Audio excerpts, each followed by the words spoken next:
Hello everybody. Today I'm going to be doing a little bit on the Carrack. Now the question is the Carrack better than the Caterpillar? And if so, in what way? It doesn't mean just in cargo runs. I know what you're all thinking. Yeah, the Caterpillar is the king when it comes to cargo. Oh no, it's not. Not in the game as it stands right now. Why? Well, we all know that the Caterpillar, has 556 cargo, and the Carrack has 100 less. So yeah, the Carrack's better. The Kraken's better, but it's still not. Why? Because the Carrack has speed to its advantage. Now I'm going to give you an example. Let's look at a simple stop now, okay? Let's look at QRL1 to Port Hollister, okay? Now as you already well know, one trip from QRUL1 in both ships, it stands to reason that the Carrack's going to make more credits because it's got 100. Yeah, and the other ship's got more. But when it comes over time, the Carrack will actually pass it. Why? 1, it's speed. 2, it does less stops than the Caterpillar, because it's got a bit bigger fuel tank, etc. Secondly, if you're going to a long distance, alright, like for instance, if you're going from Port Hollister to Argo, the Carrack will kick the Caterpillar in more ways than one. 1, it takes a few seconds to come out of orbit. 2, it takes less time to go from A to B. Okay, and secondly, if you was going from Hurston, you can pick up cargo from Hurston, go to Port Hollister, okay, drop off your cargo, it could be scrap, then fly towards selling, pick up whatever you want to bring there, and take it back to Hurston. Now take speed into account. How many times does a Carrack have to stop? How long does it take? Can you see where I'm coming from? The Caterpillar will be working just like a small ship. Every stop, every couple of runs, it's got to stop for fuel, where the Carrack is still struggling on. Okay. Oh, hey, here's another thing. Suppose you come into difficult terrain now, okay, and you have difficulty landing. The Carrack can use one of its snub ships or its vehicles to come out and exercise its facilities. All these take into account. Thirdly, you've also got bed spawning. Now, as you can see already, the Carrack is now starting to shine. Okay, and as you already well know, if you're in Lawville or Area 18, you've only got so much time to reload for fuel. But if you go to Port Hollister, you can do it there, and if you get a recall that your ship's going to be repossessed and you're getting charged, say, 1,000 credits, that's also going to cost you credits.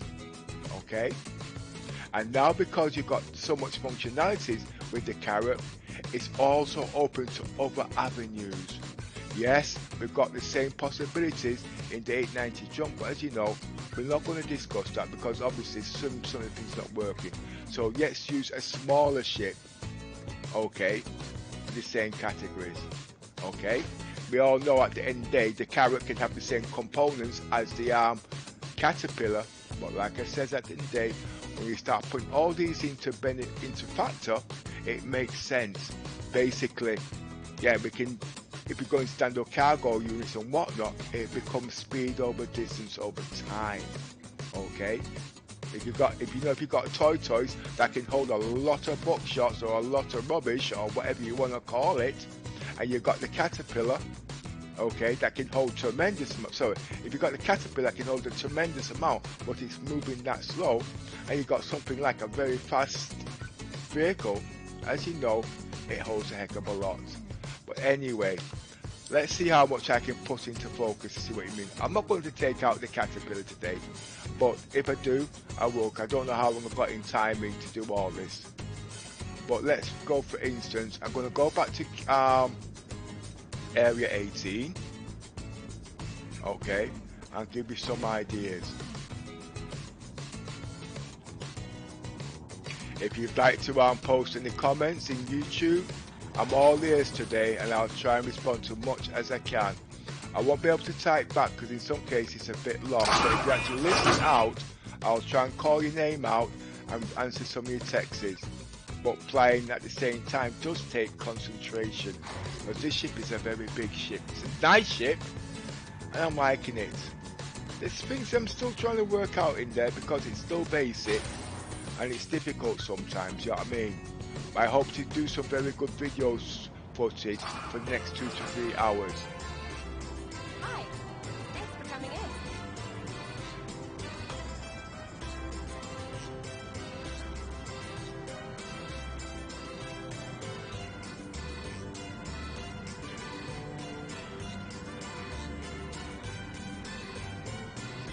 If you'd like to join our organization, if you look in the bottom of YouTube, you'll actually see our Discord channel. Joining through there, and we've got people who can actually help you to play the game better.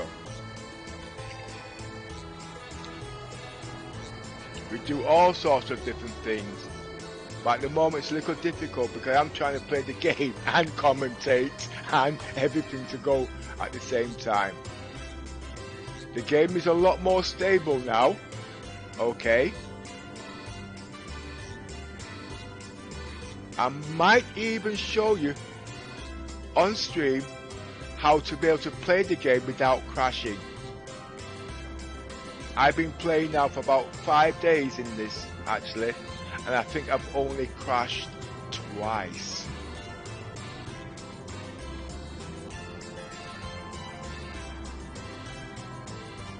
That's because I've taken certain factors in the game because of the bugs, etc. But I've not actually set up them sort of things, you know what I mean? But I'm going to give you some clues to the experienced programmers who knows how to set up their memory configuration, okay? It's 1024 times the amount of memory you've got times 1.5, okay? And if you put that in your memory configuration, in your paging file, in the base memory and the maximum memory, it will cut down your disk activity, reducing crash. Also, you've got your processor running pretty high. Now, I can show you this quickly because it's already set. These are the things you need to set up in whatever mode or resolution you're in. You go into your graphics, obviously I'm in 4K. Turn your screen, full screen to off, quality low, point of views average, blah blah, okay? And your full screen to yes.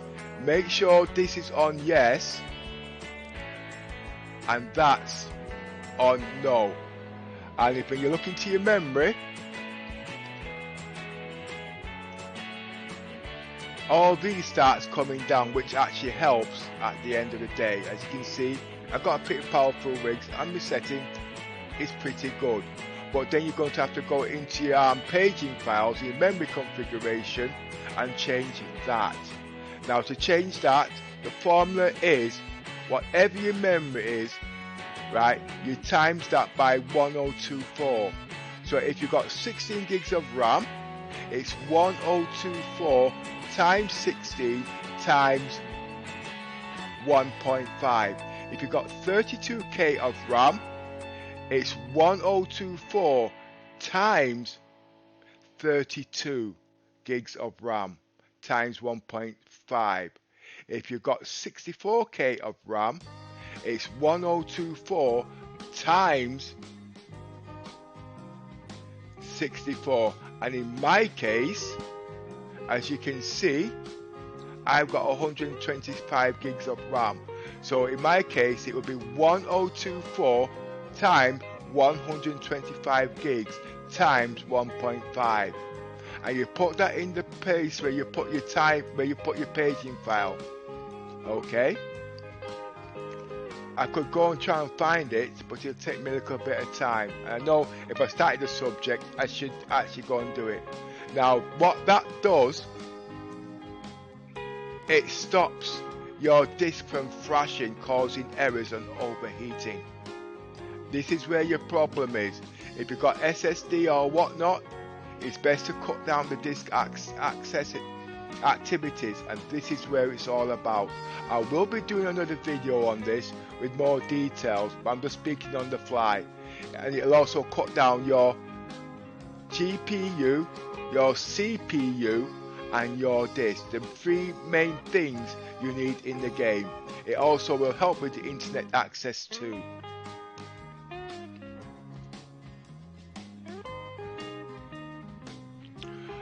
If Little Miss was available, she would actually put the website up that would give you an idea how to do this, but I don't think she's on today.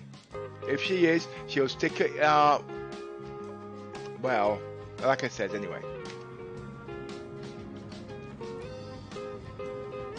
Oh, one more thing, I've also got my frames per second capped at 30. I can have it a bit more. I can turn things up or make it high, but I don't really need to because I'm pretty happy with this setup.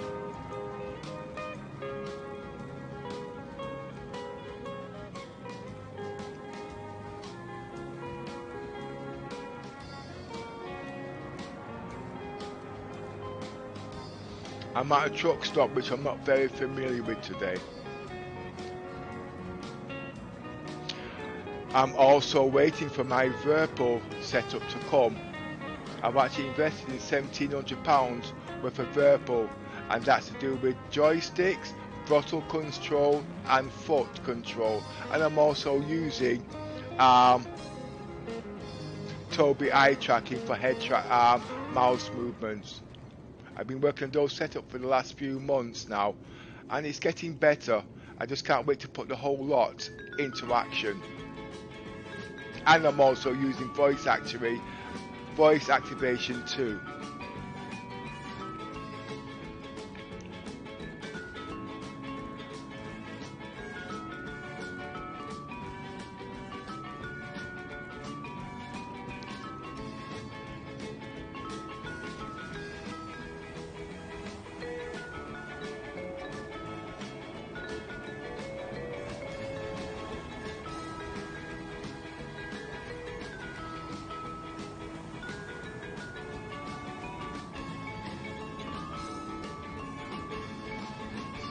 The group will be coming on at some point today. The commiss will let them in as soon as she can, if she's available.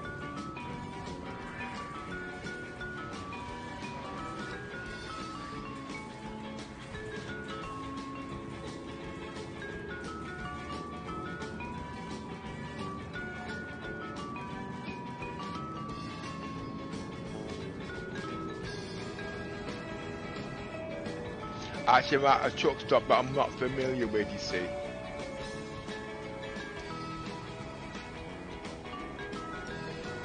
What do I like doing in the game? I like exploration. I like cargo. I like discovering new things. I tried a bit on drugs yesterday, but to my big disappointment, it took all my credits. I had 1.3 million, and when I went to sell it, All I got back was 300,000. Look. I had about 100,000. That is what I had left after doing a jug run. Big disappointment. Yeah, a lot of people don't agree with drugs, obviously, but after a certain day, you know what I mean? It's still part of the game. There's also another question. The age limit of Star Citizens. It's not publicised by Star Citizens. What is the age limit? What do you think the age limit of this game should be, really?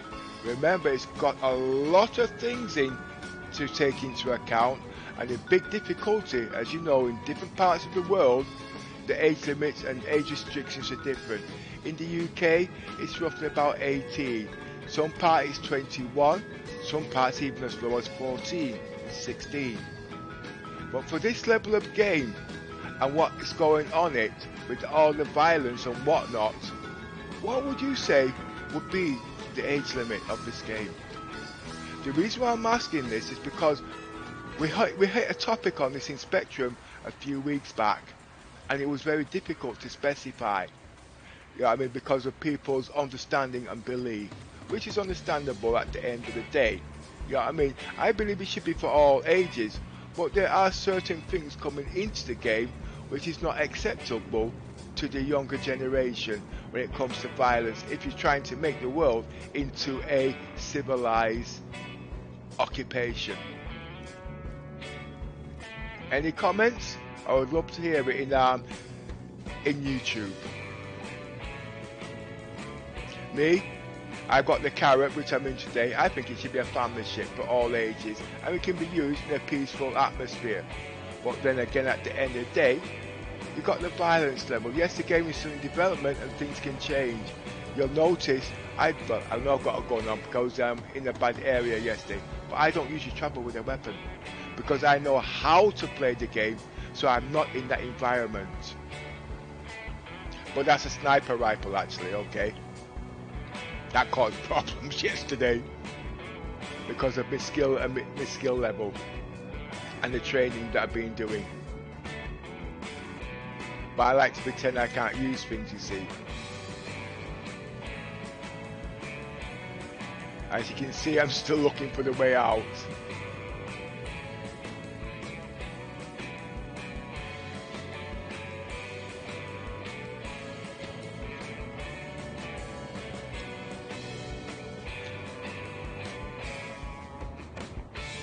So at the end of the day, the main theme is the Carrack better than the Caterpillar when it comes to cargo runs?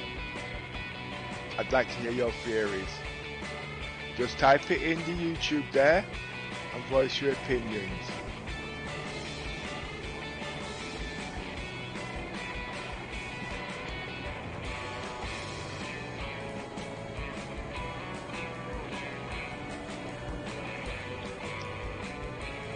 I will be repeating some of these things again because obviously, I mean, it's going to be a 2-3 hour video on a training guide until I can find my way out of this truck stop. There should be signposts actually.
As you can see, I'm right back at the habitat. Haven't found my way out yet.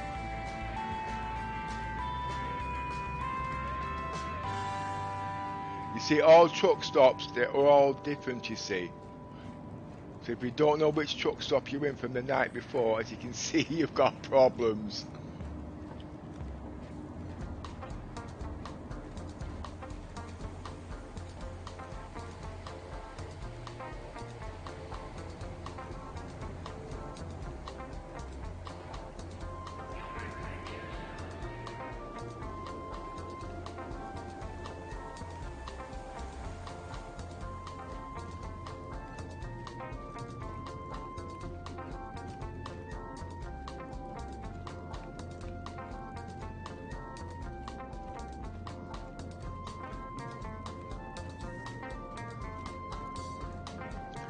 Which way can I go this time?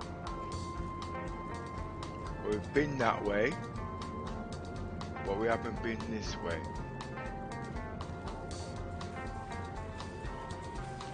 That's to the bar, nothing that way.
What I was actually going to do today, if I had the chance, I was going to actually do some improvisation and medical play. And what we've got in the game, and what we can create out of the tools that we've got already. But obviously, with the Carrack, it does take 2 people.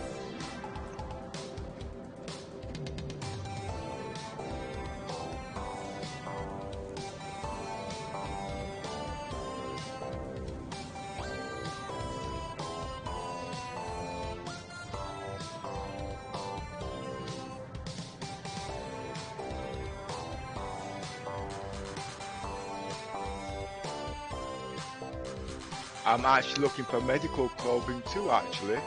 Let's see if there's anything in here. May come down to medical.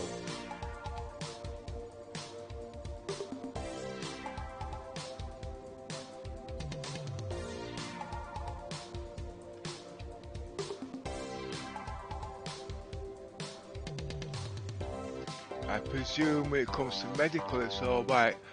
Hi, Commander Yoza. How you doing, mate?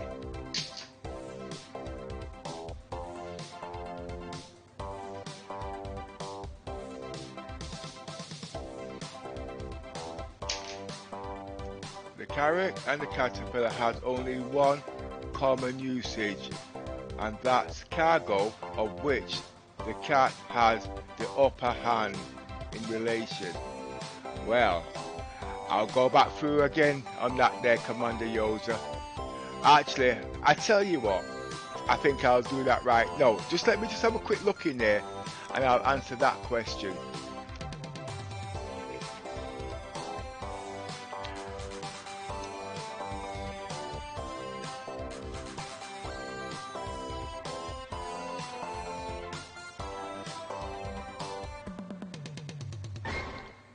See, I'm not really good when it comes to reading small print, you see, so I've got to do my best. As Commander Yozo was just saying just now, which is right, when it comes to size, the Caterpillar is a lot better when it comes to cargo hauling. But when it comes into time and distance, the Carrack beats it hands down because it can do multiple trips. But like I said, I'm just looking for certain things at the moment, and I'll explain that again why.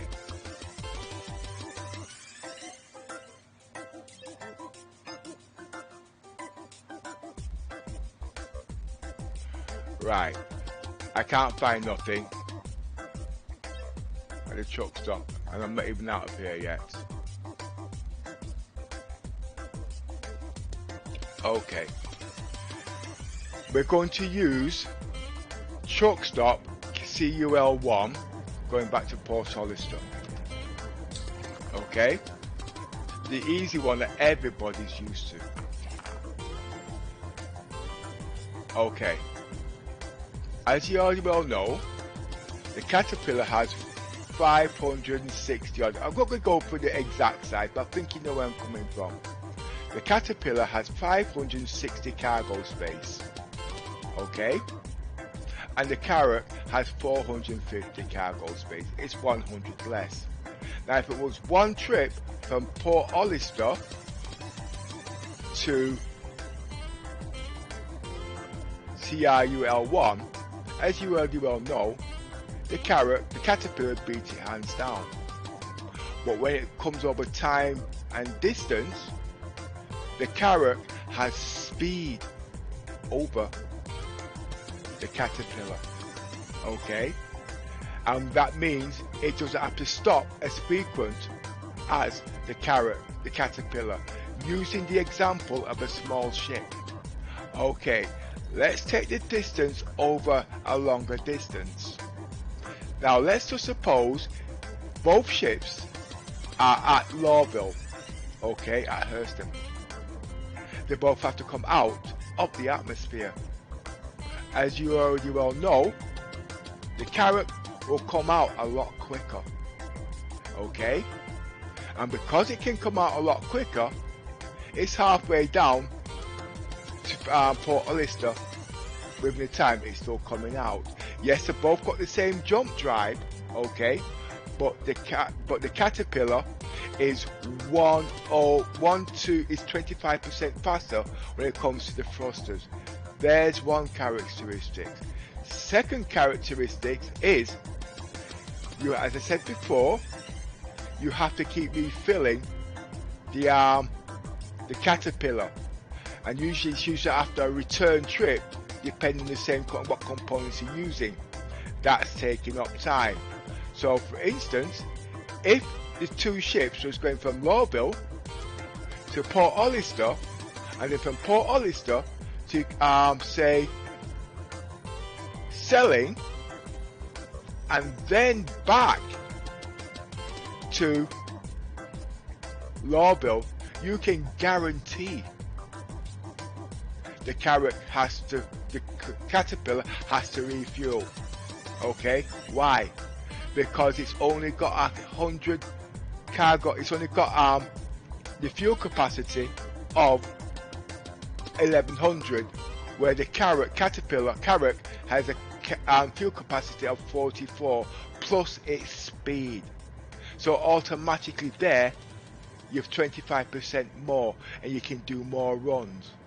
And also, at the end of the day, you know how difficult it is to park the Caterpillar in some cases, but with the Carrack, you can take out the snuff fighter and go on your ways. Plus, if something goes wrong, you've got the medical bed you can use as a transporter. All these little things add up at the end of the day. Now, as you already well know, this system is not a very good system to go by, but you know the system is going to get better when Pyro comes in, and then later on when the more star systems come in, these will all take into a factor and price us good. So at the end of the day, if you start working out your maths, automatically you can see that the Carrack is better when it comes to cargo runs, okay? But if you're just doing little truck stops, like what we've been doing with what they call it, it would work. The caterpillar would be the same. And the reason why I know this, because when the Carrack first came out, the Carrack first came out, I was making less money and I was getting bored. So I thought I would try something else. And automatically, the credit started to increase in the same time that it would take to do the caterpillar. Now, for me to show that, obviously it's going to take a couple of days because I've got to go through one ship and do the mirror copy of the other ship just to prove that. But I'm sure, I think you guys get the gist. But I need to find my way out of this. When I find my way out, I will show you exactly where I mean. I've had the same ship for a couple of days, and I've just been refueling, and there's only one stop I can refuel at, and that is Port Hollister. Why don't I use Lawville? Because Lawville doesn't give you the time you need to come out to refuel, and then if you get trapped, you've got to spend another 1,000 credits. Yes, 500 here and 500 there, and then you've got to go backwards and forwards, right, before you can get on the way. But if you can refuel at Port Hollister, you've got no problem. But yes, another bonus, I think you've also seen how strong the Carrack is to the caterpillar, okay? So it's got an advantage there automatically.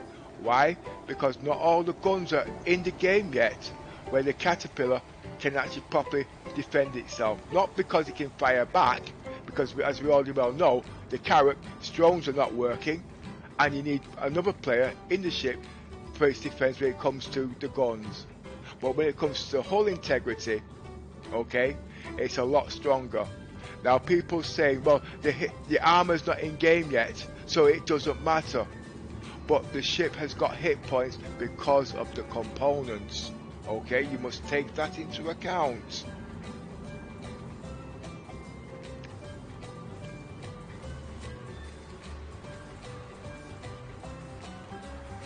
I've been here nearly 45 minutes and I can't find my way out of this truck stop. I'm sorry, commentating and playing the game don't mix.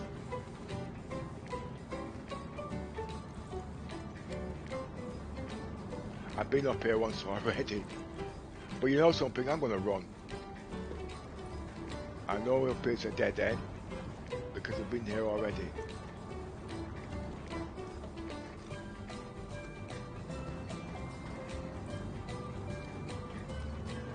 I've been down this way already. I remember the signs.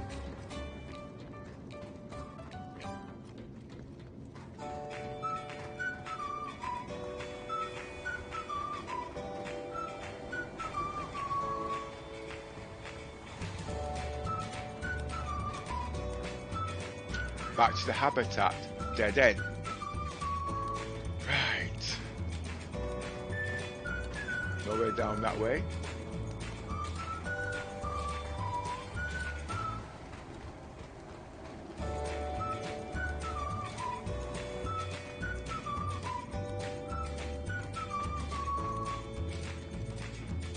I'm at CRL1 and that's where I'm having trouble.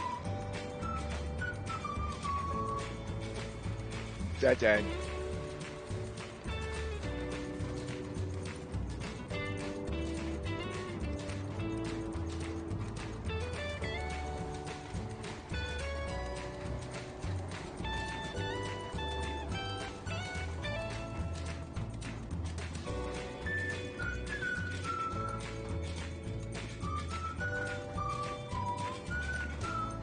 Okay, let's explore this round here.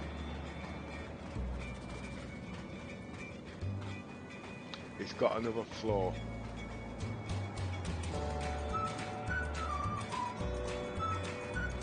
Admin. Well, it should be straight across actually.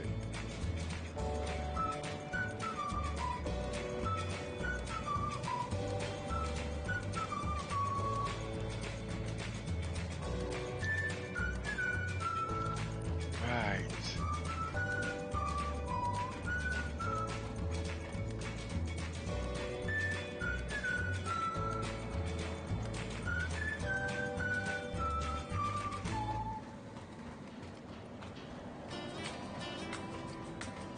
Let's try going downstairs. There's a set of... No, that's not stairs.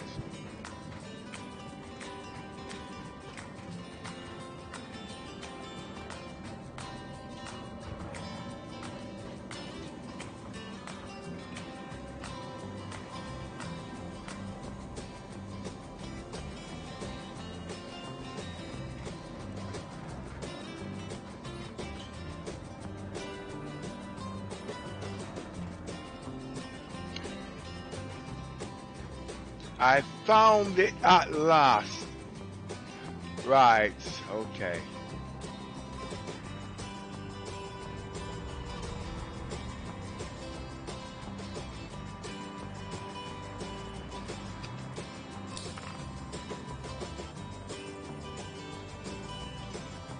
I'm going to set course for Polaris. I'm just going to do a simple trade run. Okay. There's nothing in my ship at the moment.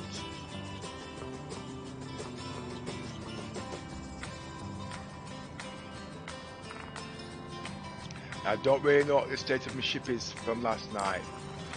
I was playing last night and I was very, very tired.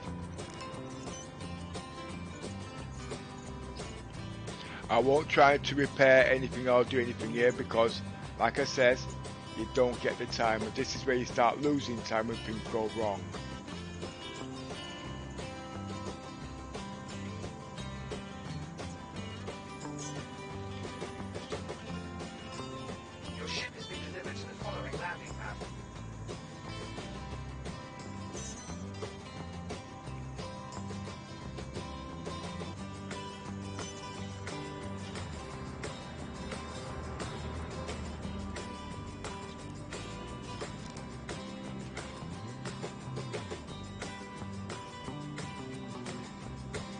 If you'd like to post any comments in the Discord or in YouTube, feel free. I'll try and respond back to them.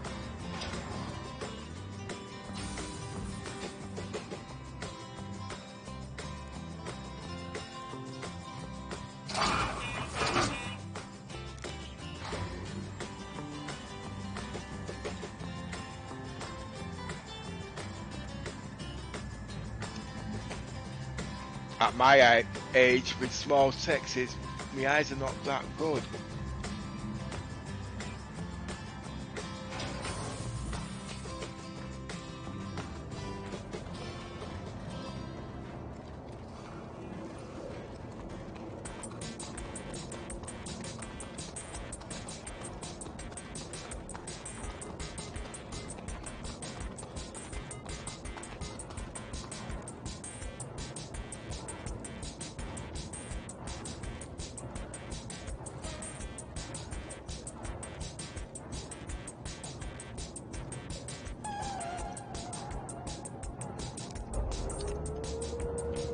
I will not refuel here,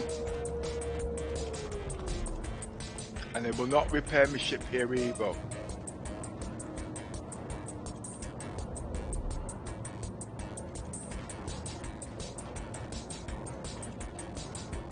Oh, my Rover's still in there from last night.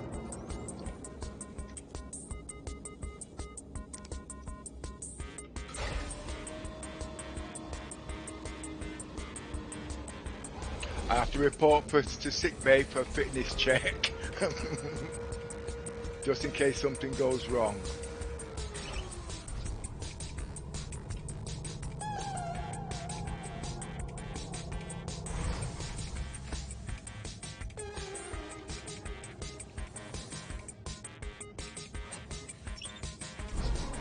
The beds in the Carrack are now working, so you can actually log off and you can log back in now.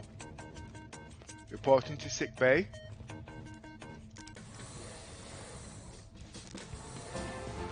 Decontaminating myself. Okay, don't want to catch anything.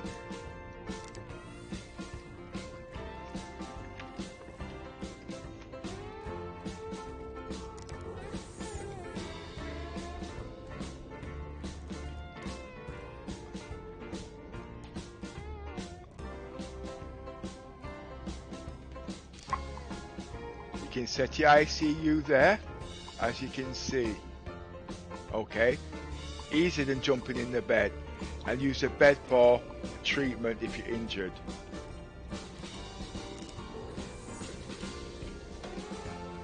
If you're doing delivery missions, okay, and you're by yourself, instead of having clutter, you say, I don't like clutter.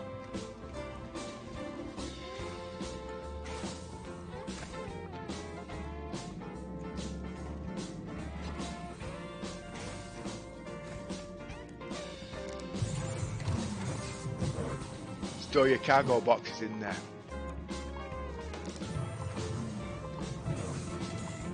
I want to know what this is used for. That works it out yet. I thought it was a secret compartment to store your drugs and stuff, but it's not. Don't fit. You've also got 2 more cupboards you can use in here to store your hand deliveries and stuff. Can't just stay here too long, okay?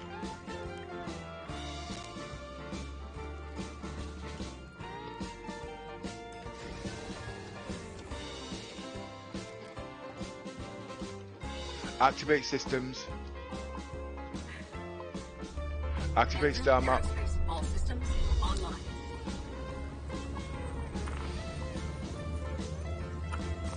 As you can see, I need quantum fuel. Don't need it, but I'm going to get some just for the sake of it. And I need to do repairs. Deactivate star map.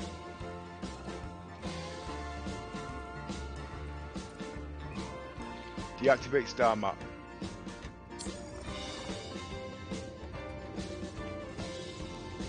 Opening doors.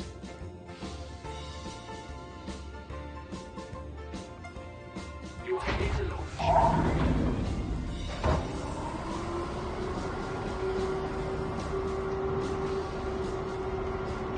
Now it says, you know, it is a bit difficult coming out of here, okay?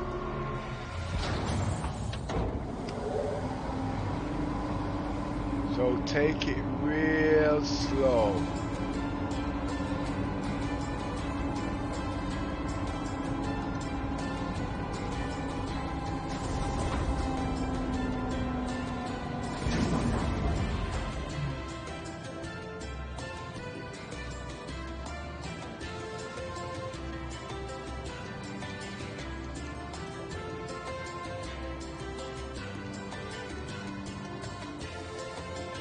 And make sure everything's centered. Then when you get halfway out, start getting ready to speed up.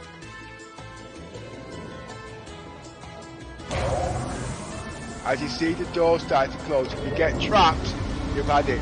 You've got to get things ready. Raise landing gear. Roger.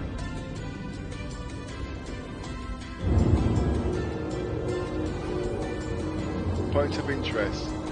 Activating. Activate star map.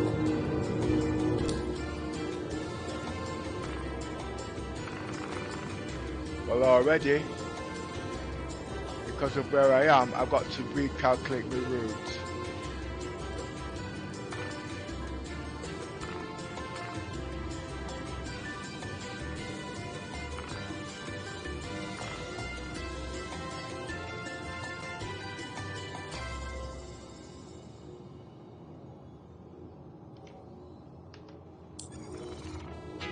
Point of interest. Activating.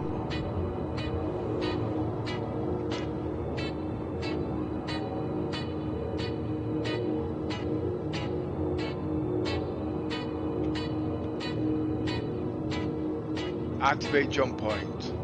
Activating.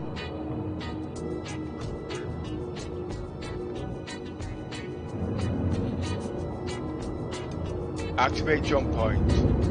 Activating.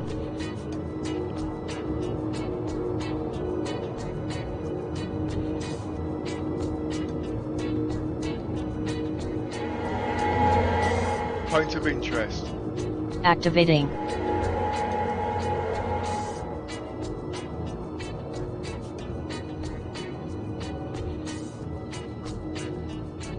Activate jump point. Activating.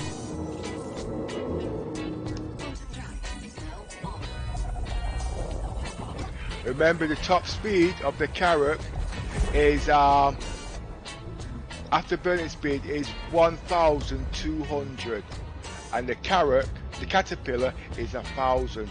That's a 25% there already. 20% if you want the exact numbers. Then you got refueling time. All these take into account when it comes to long distance. Short distance, it doesn't really matter. Okay, if you're just doing the one stops.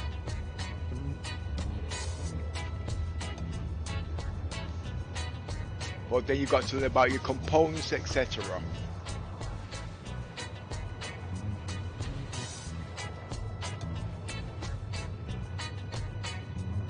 See, when it comes to numbers, that's something I'm very good at, you see. Putting it simple.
I've been talking to myself for the last 10 minutes. I forgot to off-key my mic.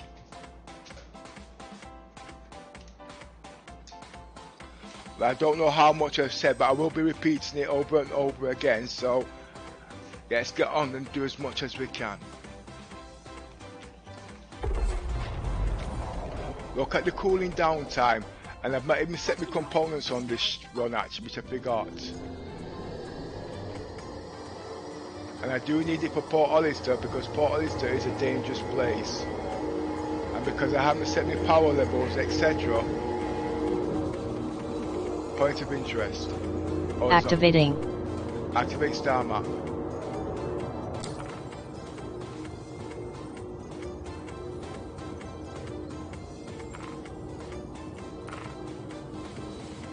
Deactivate star map.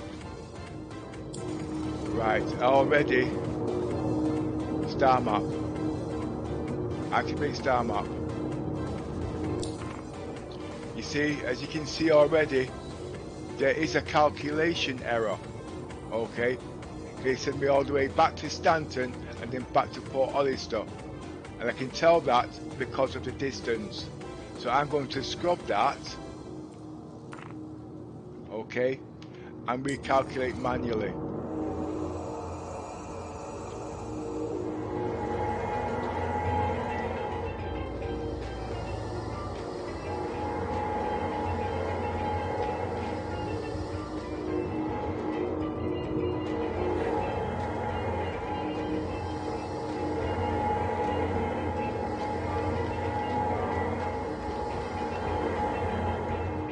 That's because I've actually started halfway through the route, you see.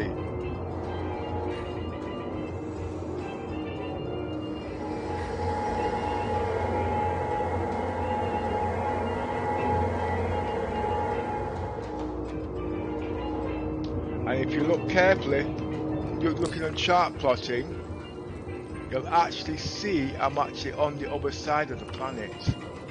Okay? So I've got to find a way round it. So anything that takes me out that circle should take me straight to Port Olister.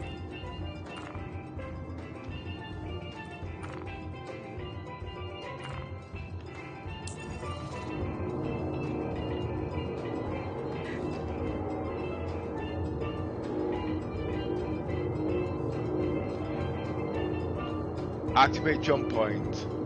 Activating. Point of interest. Activating. Point of interest. Activating.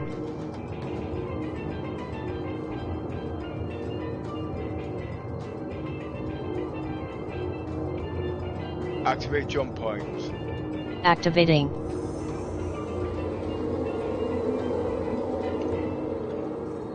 Quantum drive is Just to get me onto the other side, that's all I want to do.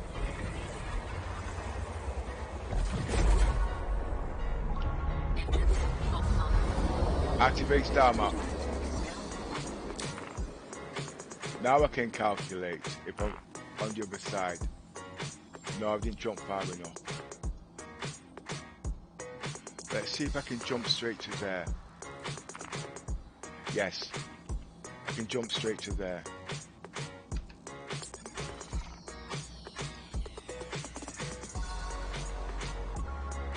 engines online. Point of interest. Activating. You see, if I had a co-pilot, he would have done this for me automatically, you see. But I've got to do it manually. Activate jump point. Activating. Quantum drive is now on.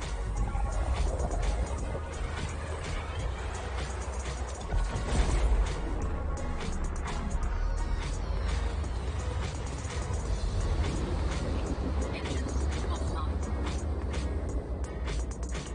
Engines online. Engines Activate star map. Now let's hope I've come far enough.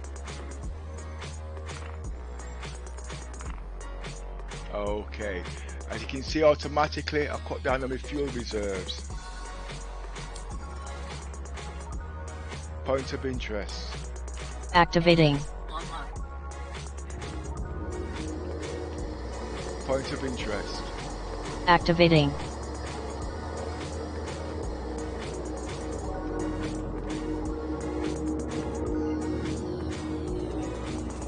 I'm going to be stopping here for fuel, okay? I don't need it, okay?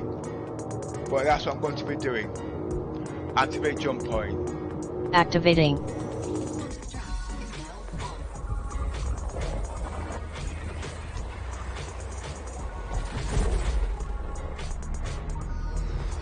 drive is now on. Thank you, Yoza. Actually, no, I did have my mic keyed actually, and I forgot to switch it back on. Quantum drive is now on. Full speed. Roger.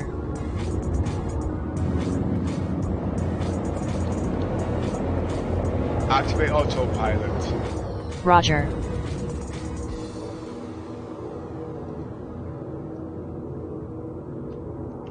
Deactivate autopilot.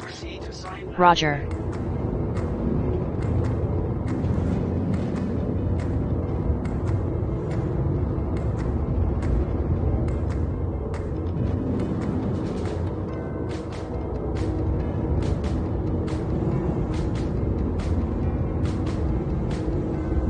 This is where I'll be doing all my refueling when I'm doing cargo runs.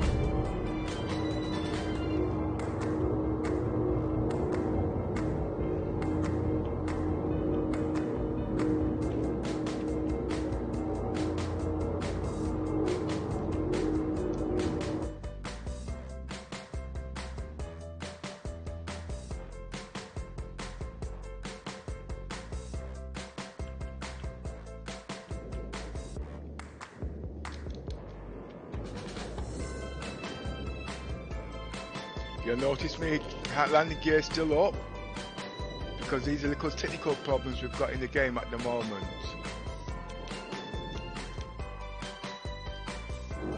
Activate star map.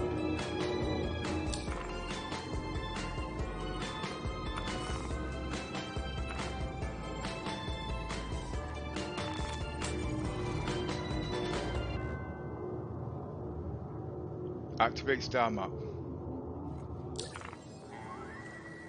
If you notice, I'm actually doing them individually, okay?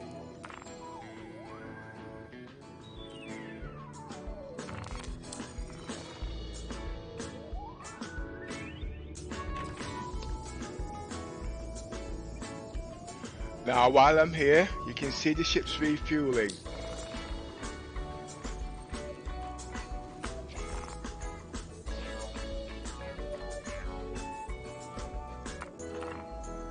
Up there, as you can see, when that gets to 44. And you can also see down here where the mouse is going, it's also going there. But you see, because I'm here now, that it's quantum fuel we want to upgrade. I'm listening for the ATCs to tell me to get out of here. Now, if I was at Lowville or anywhere like that, I would have problems.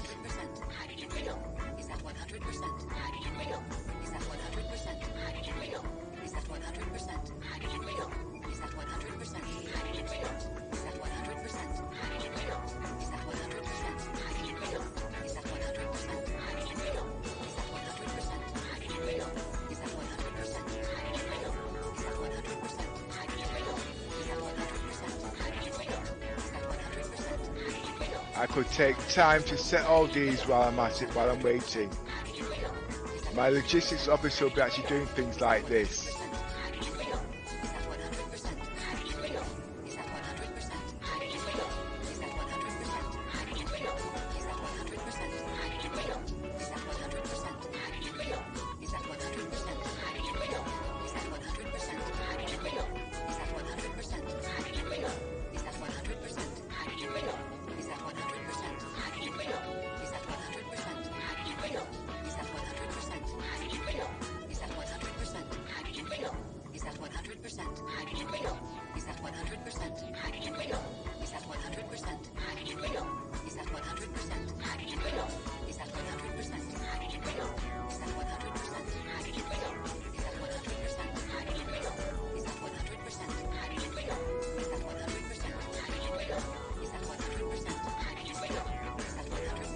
I'm still listening up to the ITC. I know the music's a bit loud, okay? It's making me deaf, but you can see there, it's 98.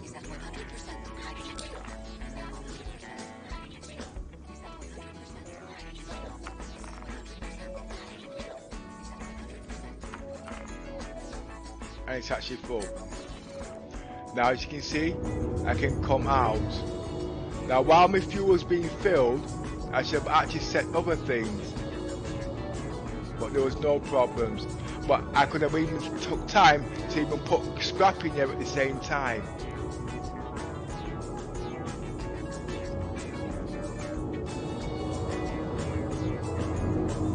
I'll actually do that on the round trip, okay? What I'm going to do now, I'm going to set course for selling. I'm going to just do a little quick stop, nothing in particular, okay? Because I lost all my credits through judgment of error. I bought something that wasn't actually worth anything. Point of interest. Activating.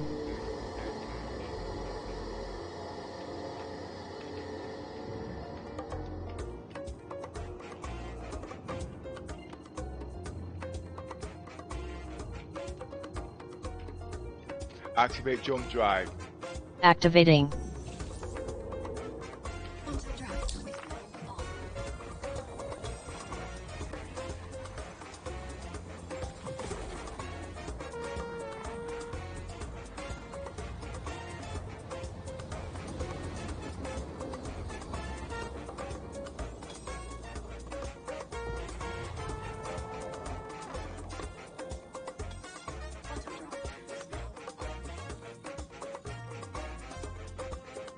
See, all this was supposed to be set before I left there, but like I said, when it comes to commentating, I'm not very good, you know what I mean, because I can't multitask. Point of interest. Activating.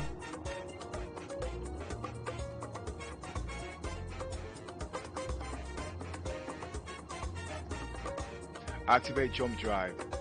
Activating. Quantum drive is now on. And you must also take into account in this ship, you also are a lot safer. I will be using this ship as a transporter, okay?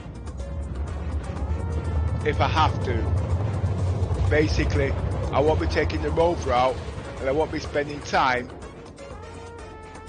running up and down, just in case things go on. I haven't got my Pisces on it, which I actually do need, because sometimes you can't get the ramp down, and because of that, you have problems. I actually forgot to put the Pisces on this actually. Full speed. Roger.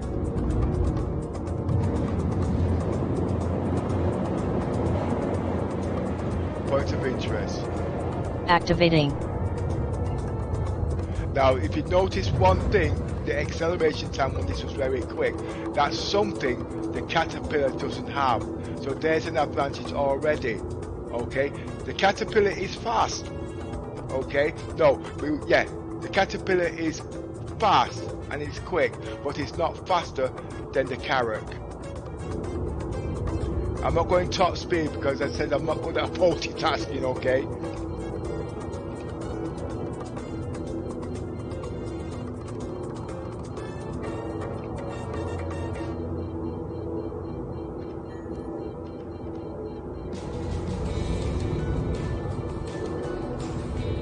As you see, we've got company there.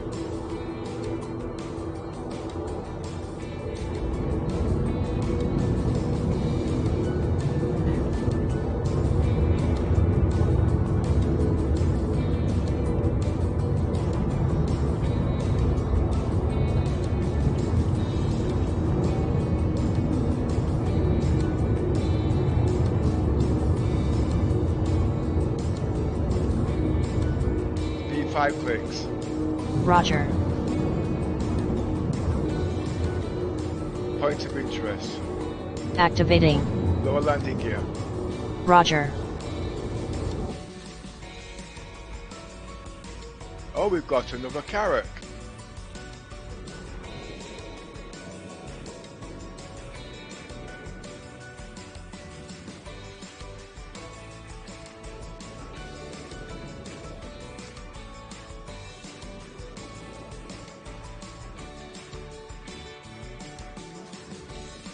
I don't think he's hostile, but we are in a dangerous area, and also because I'm into strategy and defense, okay, he knows he can't shoot me, okay?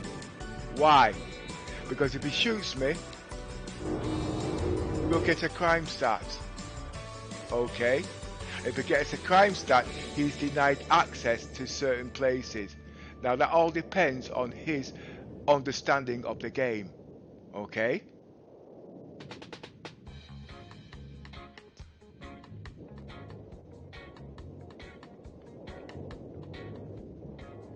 But he will be just as nervous. Well, I'm not nervous anyway.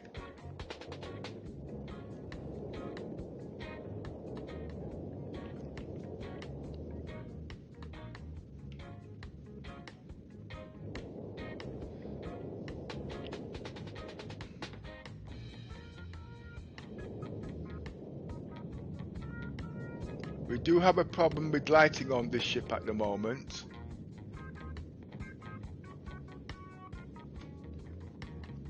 And I'm going to now, engines off. The first thing I'm going to be checking for is if I can get out the ship.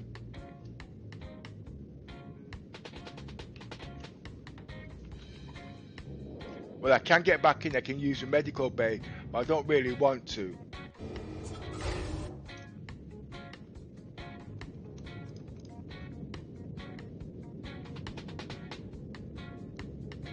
Engines on.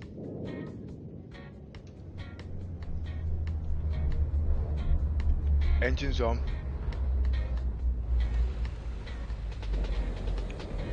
And you see, to save time, if I had the Pisces on here, I wouldn't be doing all this.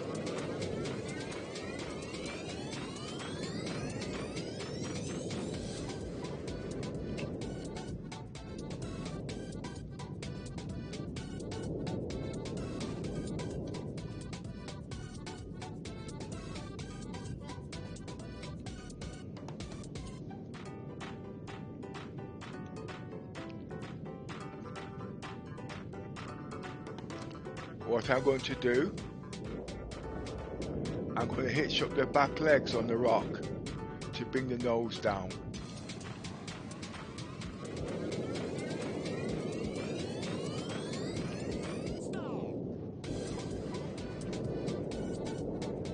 So I've got problems with my key bindings, you see.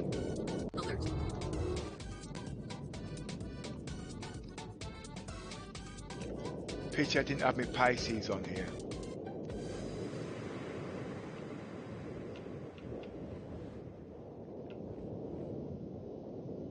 Engines off.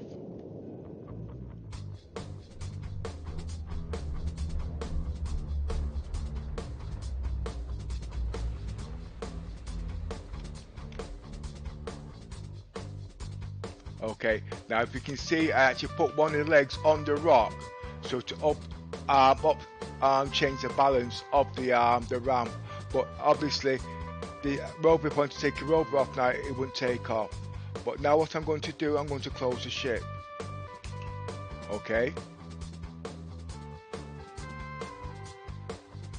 Okay.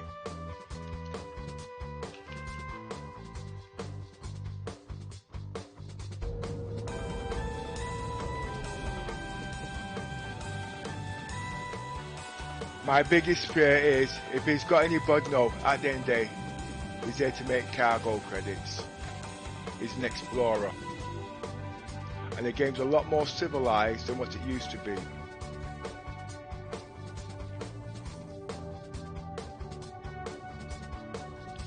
And you see, because I'm the only one on the ship, I've taken other safety precautions. I'm not going to die in the ship because of the way the mechanic is at the moment. But I'm just going to try and keep it real, okay?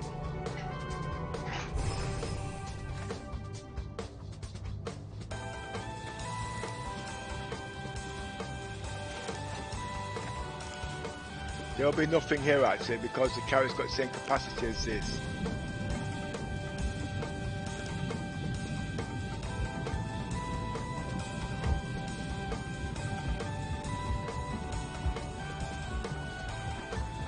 Normally I would have used a Rover, you know what I mean?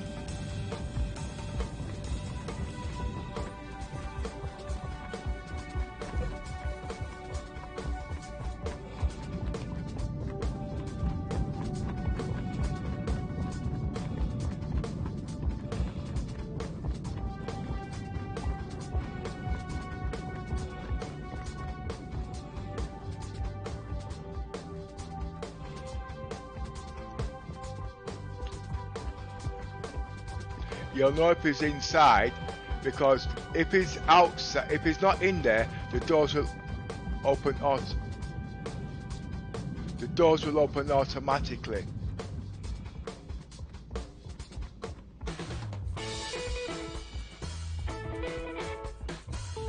He's not on his ship.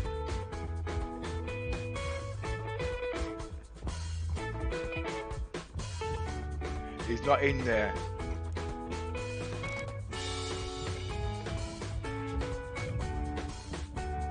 See.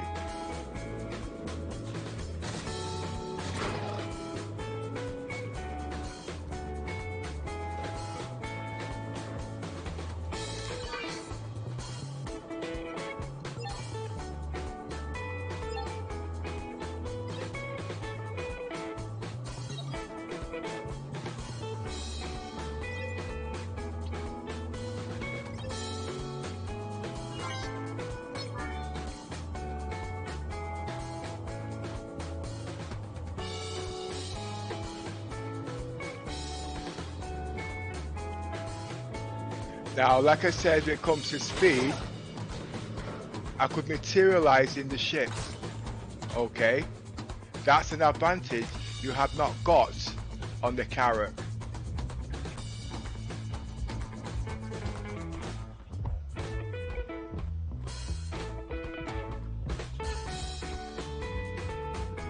So you can see how much time you save there automatically.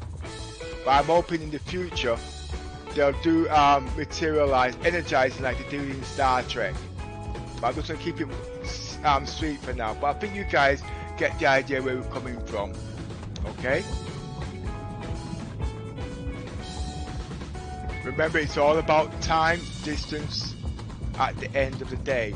And that's what the Carrack has got over the 890 jump.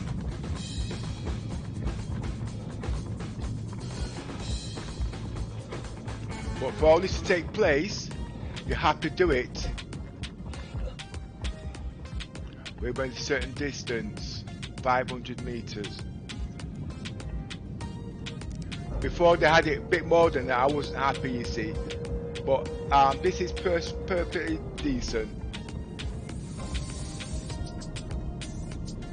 So I've been trying to explain some of the mechanics to some of our group members, but sometimes it's difficult to explain things when it's only one person. But when you see a lot more people doing it, and they can explain it a better way than I can, then they follow suit. But if they don't understand anything, they call it cheating, but it's not. Because remember, the game is on development, and we have to come up with ideas so CIG can implement them in the game. Even when it comes to which is, you know, automatic now, what's in the game.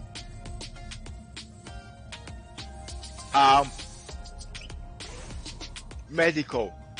Now they desperately need ideas, and I've got a whole long list of medical, but at the moment I'm just having communications problems, so I've got to wait a couple of months until I can get the right players in there to act out these role plays, so CIG can put the right clothing and all them things it needs to perfect that role play. But you see, when certain people don't understand, it's very difficult, and I'm not very good when it comes to explaining, and sometimes it sounds offensive when it's not meant in that way, you see.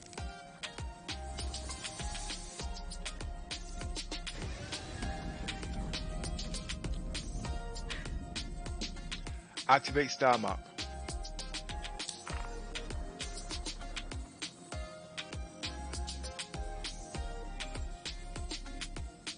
But I do put all my views and all my comments actually in Spectrum, and I do it also on YouTube, so CIG can get a good idea what I'm trying to explain, because they've got some good level people there when it comes to a different level of understanding, which I've actually noticed in the past.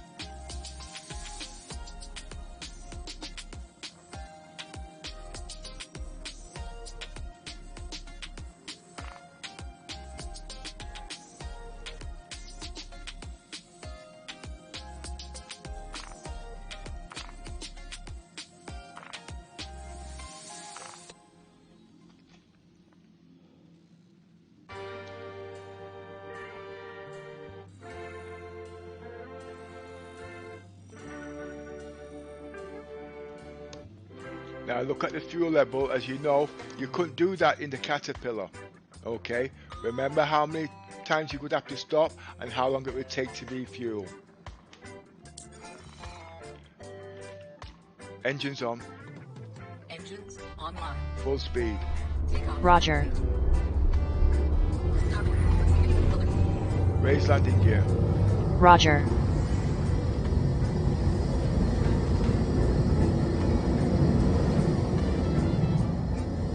Landing gear raised.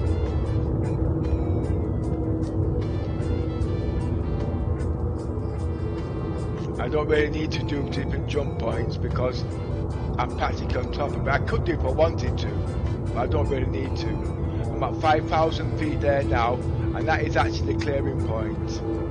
If I wanted to clear it,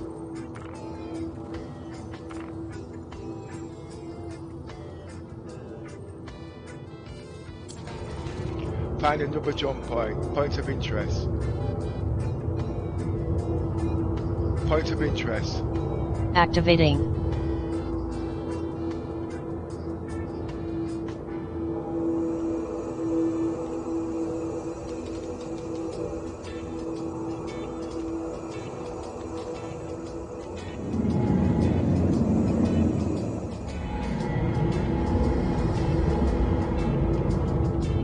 Activate jump point. Activating. Activate jump point. Activating.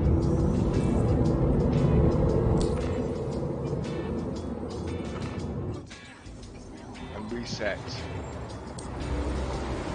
Auto drive is now on. Point of interest. Activating.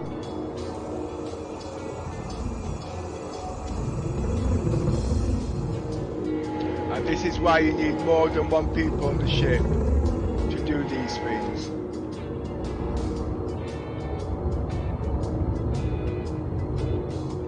Activate jump point. Activating. Quantum drive is now on.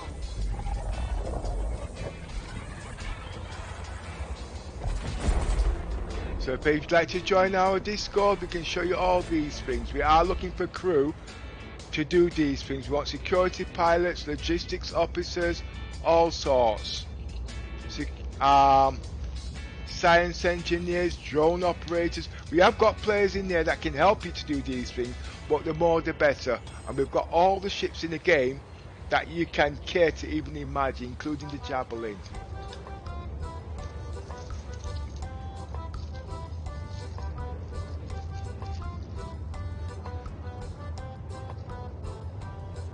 I'm doing little cargo runs at the moment, no big cargo runs, okay? Just to give you an idea, when you start doing these calculations with the Carrack and the Caterpillar. The Caterpillar has got bigger cargo, but when it comes to time and distance, the Carrack will outmatch it every time because of the functionalities it's got in game now. It could be used as, you can use the ships in there to get there quicker, you can use the med base, etc. All those things cuts down time. And if you've got another player on there, the times you can cut down, that could pay another player extra amount of cargo to even cut time down. Suppose you've got to go into Port Alistair now to pay for, to do your scrap metals and stuff like that. The other player inside could be buying fuel. That's all saving time. But if you want to nitpick at the end of the day, you're not going to learn. Just try out different scenario. That's a good thing about the Carrack. It's you can do explore different avenues with what you've got. It's a pity all the components not working, like shields and all the extra seats. It's a bit upsetting, yeah. But we're here to learn what we can do and put these things into play. Put them on stream. Show people what you can do with it. Forget about the critics that who can't think for themselves, okay? CRG will see where you're coming from and they will put the mechanics in there.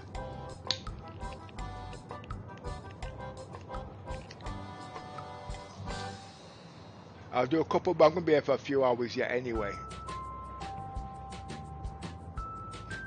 I'll give you an idea when it comes to med plane. I'll do all sorts just to give you the basic idea.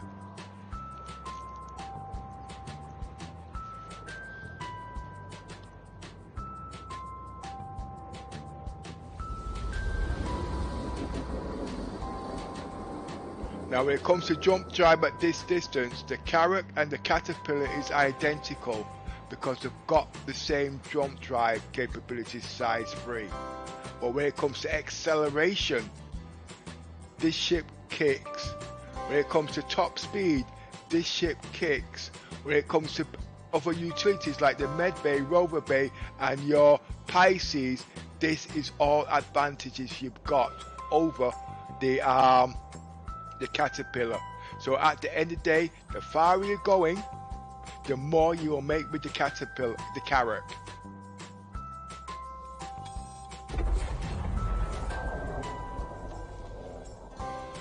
Bottom drive is now off. Point of interest. Oh, it's going down for a second. You all know how long it takes for the cooling down time on the ship. This is almost instant. Point of interest. Activating. Full speed. Roger.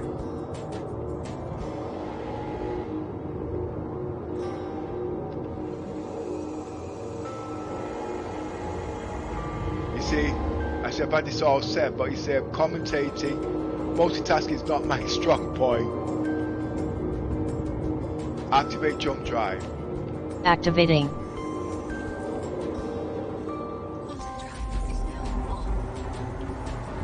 And you won't lose out really if you do have other people on the ship and pay them at the same time, you will not lose out because you will save time. And the more experience you get, the quicker you get. The ship is a very strong ship. Very, very strong. My only upset is the iron generators are not in the game yet. I'm very upset over that. I don't mean upset where I'm politically upset. It's something I really wanted in this ship. But they try to compensate that by upping the fuel. But logically, extra fuel and things like that add weight. And if they had the iron generator in here, the ship would work like a hybrid. I don't really want to go into all those explanations. I've already put them in the spectrum. And I hope somebody there can understand my level of speaking.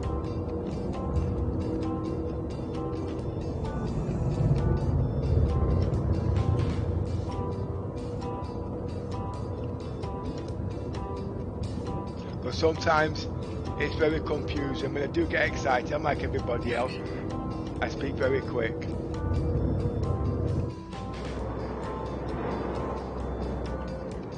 We've got an enemy approaching somewhere.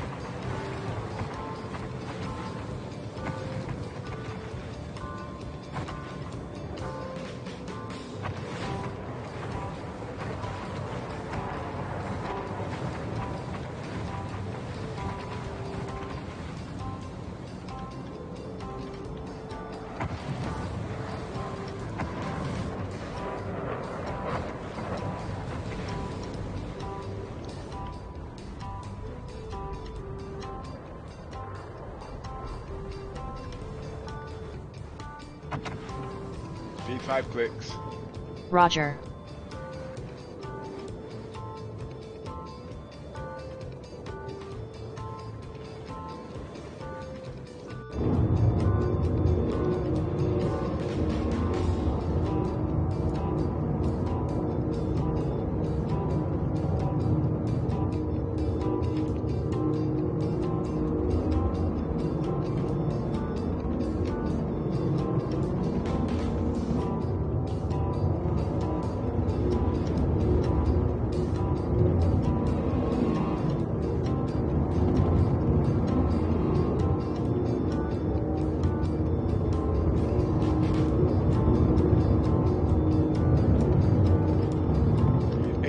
Because the ship is fast, you should burn it, okay? Because there is stopping distance, but everything is to your advantage.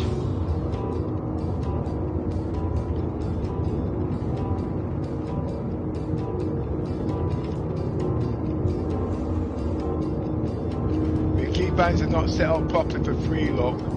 I've not got my Toby eye tracking on for eye retina. So I've got to do everything manually, you see.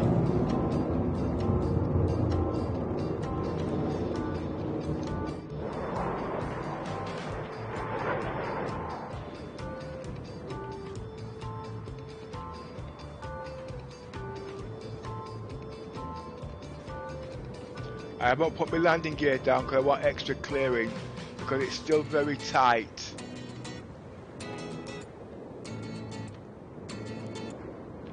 When I've got things there working properly, I will be doing everything by voice command.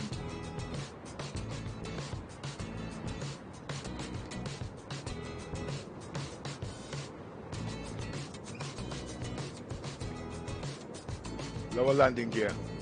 Roger.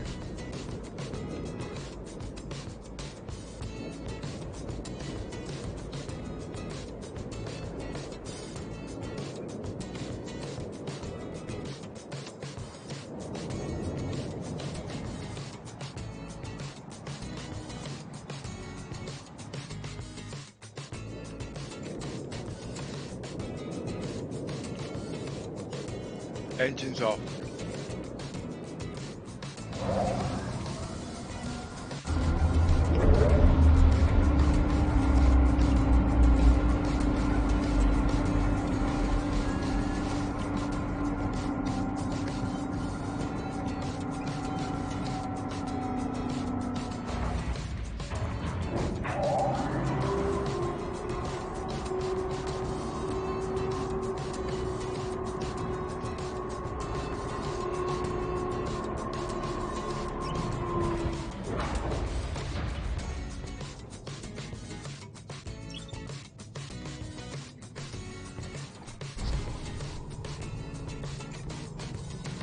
the ship will despawn before I get there. But if I had a second pilot, he would have took the ship out and re-landed it back in there, and all I had to do was just come back and go straight back into the, what they call it. I'm not even using the ramp because that takes time. Running backwards and forwards.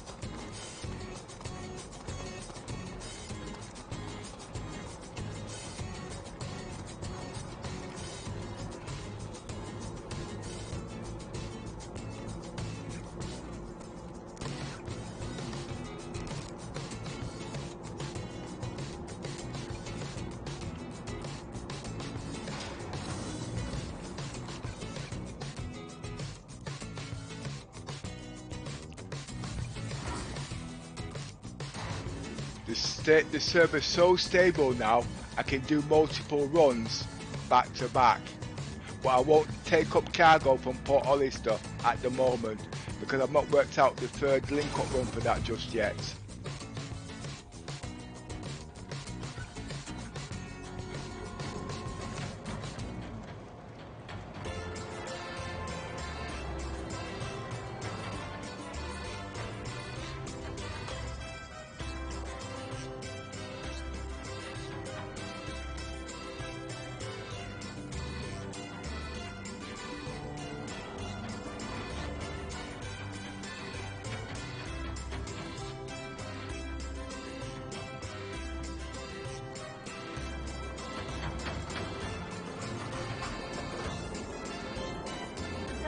Activate star map.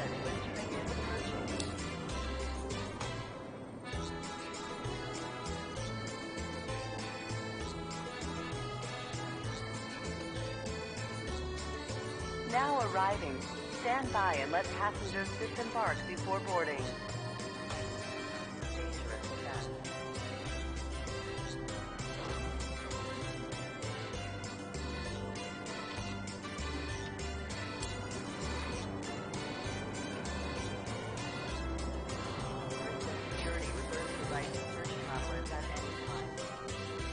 Activate star map.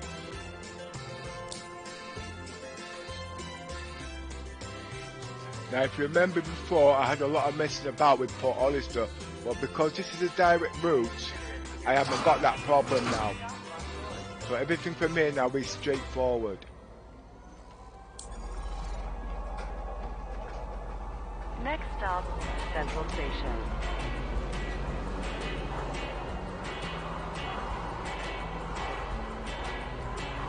And here you'll actually see me pick up scrap, adding an extra 30k or 25k. I don't know the exact numbers, okay? But I wouldn't do that in the Caterpillar because I know if I went to Port Olister, that ship would be blown up.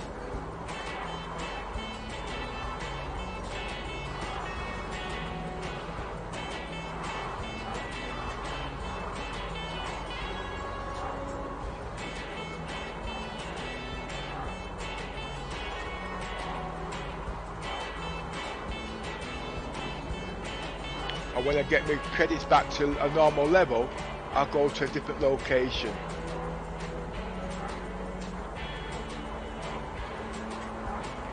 When you're doing cargo runs, you must always fill your ship with whatever you can if you want to make a decent profit. Don't use half. Don't fill half and think you're going to make, because you will lose out. Fly within your limits. Fly within capabilities. I could go a level higher, but at the moment I'm just doing commentating today.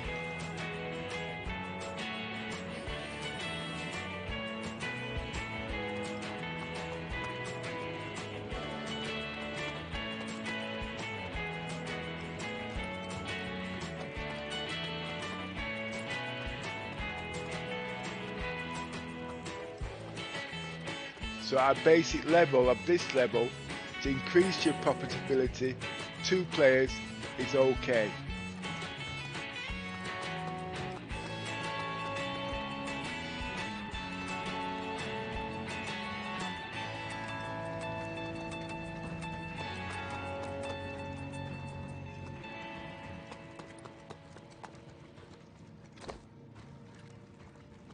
And if you've got more than one ship, that's a whole different ball game.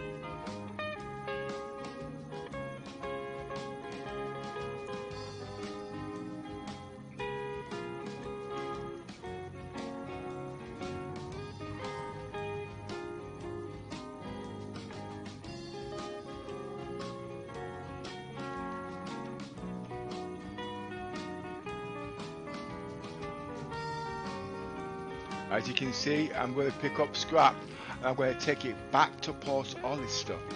Okay, remember the strength of the ship. I wouldn't do that with a caterpillar, not in a million years.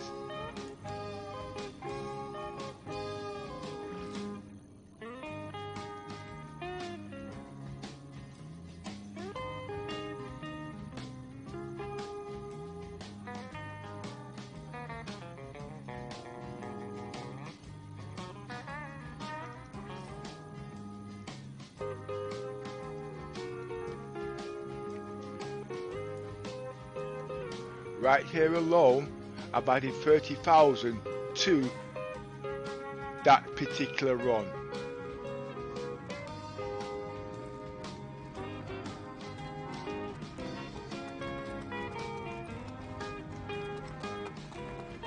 Now watch how fast I actually get out of Lesky, okay?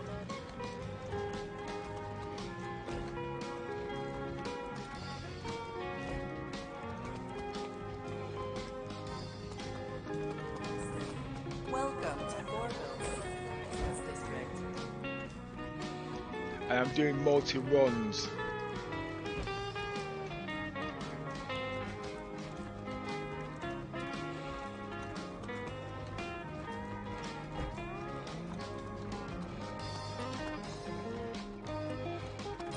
By the time I get back, that ship should have despawned, so I've got to reset everything.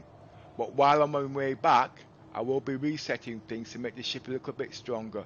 It's got most of its basic settings, but not much. Stand by and let passengers disembark before boarding.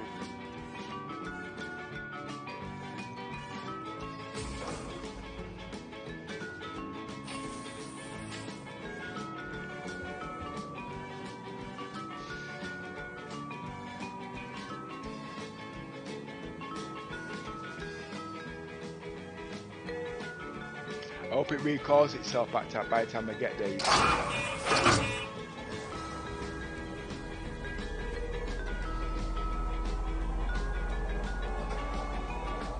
Next stop, Tisa Spaceport. Now I'm just doing simple commodities. Now if you was doing from QRLU1, as you know, it's about 50,000. No, it's about 25-30,000 in this ship, where the Carrack will be about 30,000. But when it comes to time and distance, like I said, this ship is already starting to shine.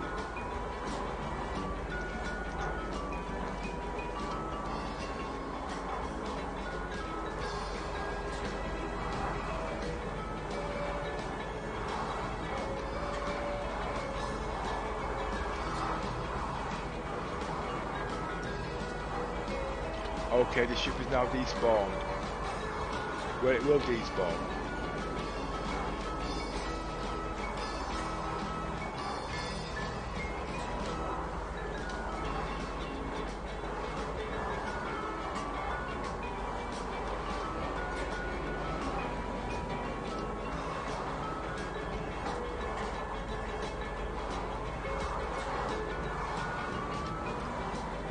Initiating ship storage Now procedure. arriving. For your safety, please vacate the area. Please watch your Thank step you for when your disembarking the train.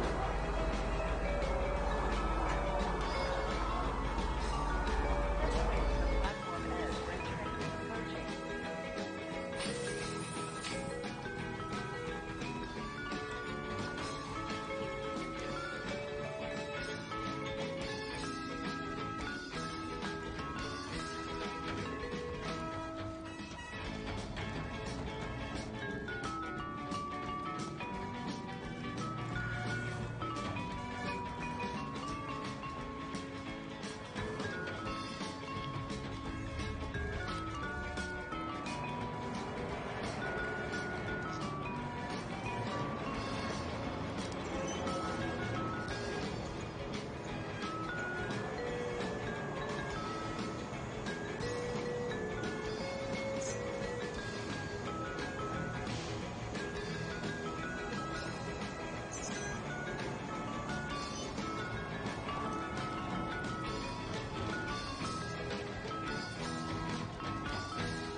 If you'd like to take part in our activities, just click on the Discord link below, join our organisation, we'll show you all the basics, you can try all these ships for free, all year round.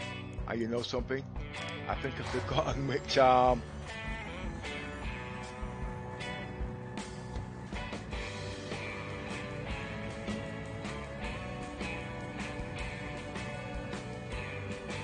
I'm at the right one.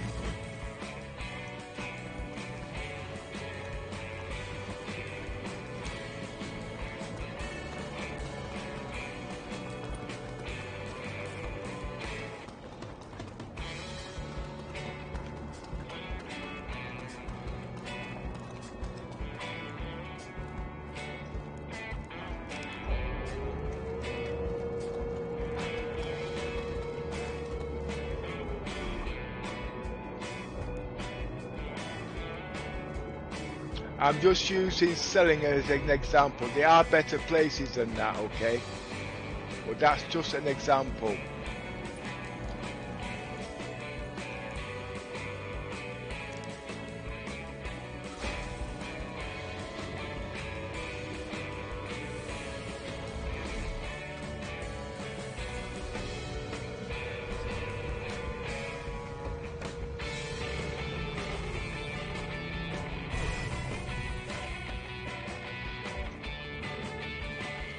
Okay, as you can see, there's actually a glitch. There's no terminal going up, so I'm going to have to use a Jeppers tube.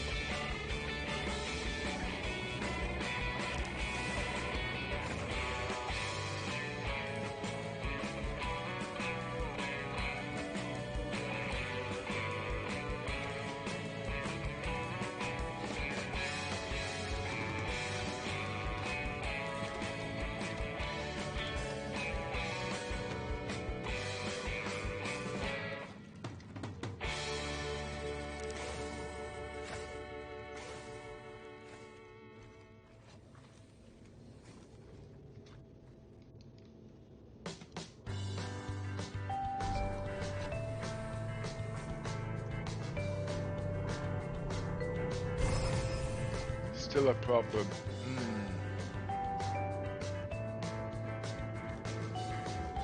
Well, I guess I'm going to have to take off from here.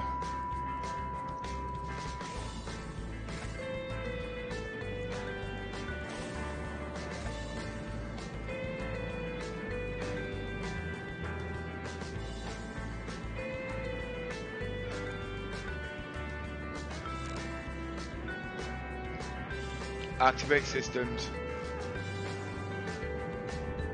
Anthem Aerospace, all systems online.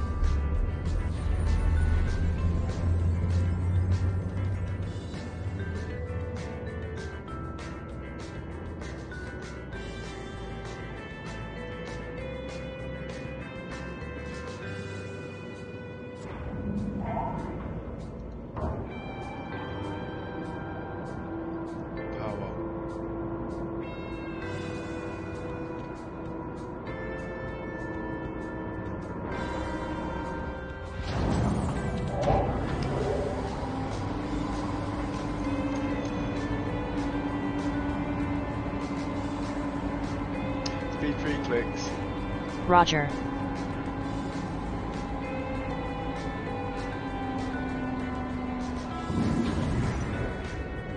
Hey, I've got key binding problems, okay?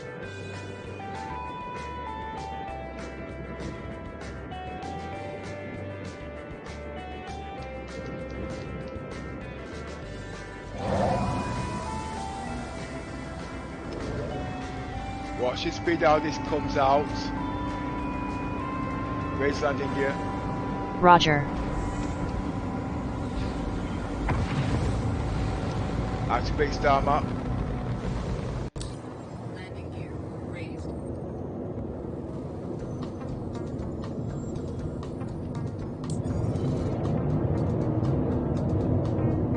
Point of interest. Activating. There you see, because I'm at this level here, there now. If I was downstairs, the instruments panels would be showing.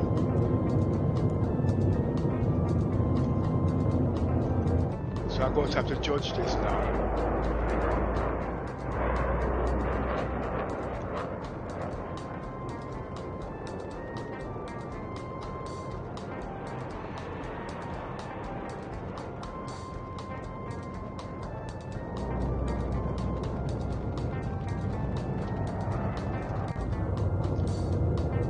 Point of interest.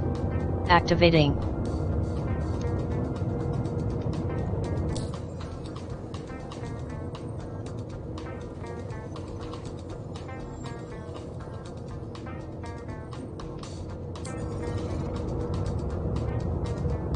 Activate autopilot. Roger.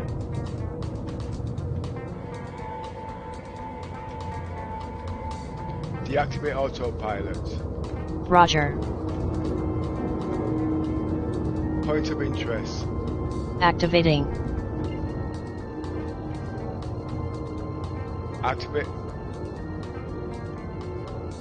Activate jump drive.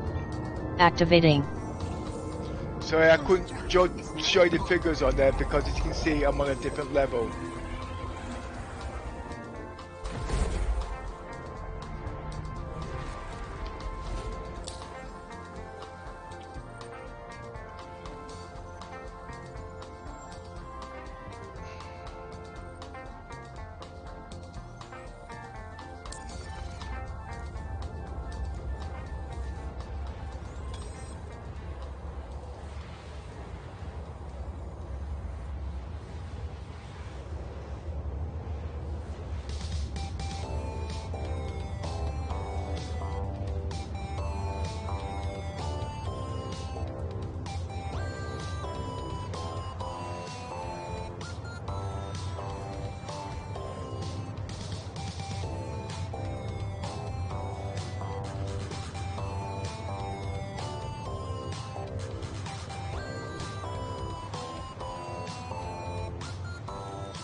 Now, as you see, it took me a bit long to set these components up, but if I set the bed up, I'll just show you another neat little trick.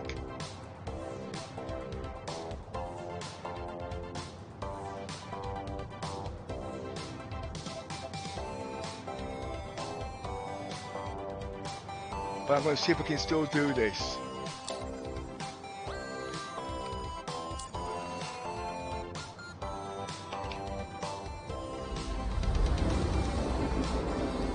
I'm going to try and get myself to the next floor.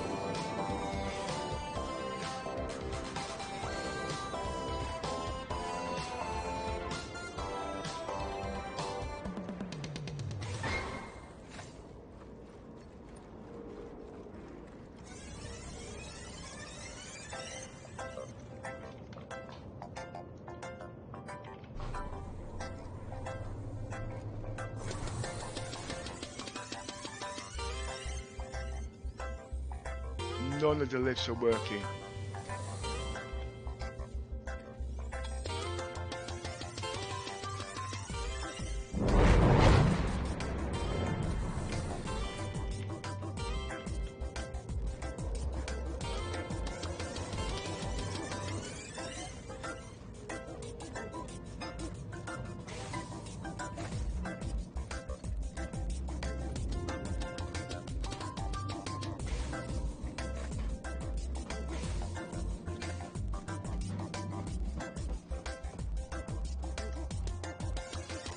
Flare online.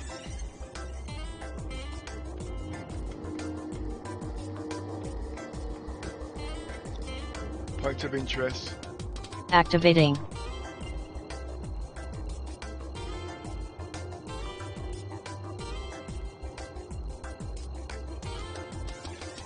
Activate jump drive. Activating. Quantum drive is now on. Well, as you can see, I've got problems already, but now I'm doing workarounds now, okay?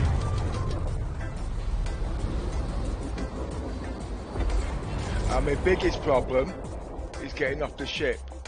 Quantum drive is now on. Full speed. Roger.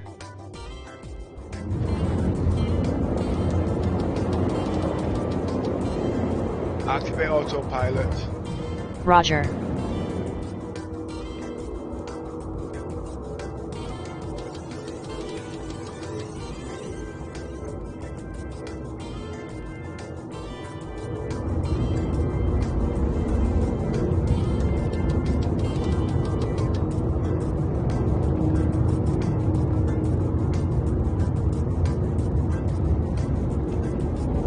Deactivate autopilot.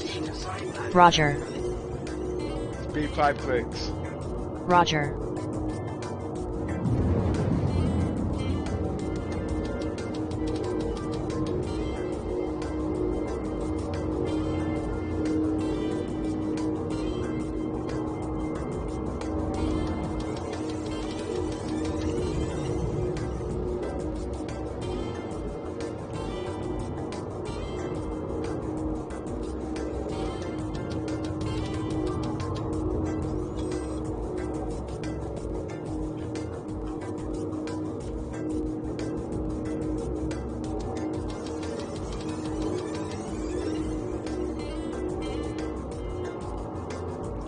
Problem is, as you can see, I couldn't get to the med bay, okay?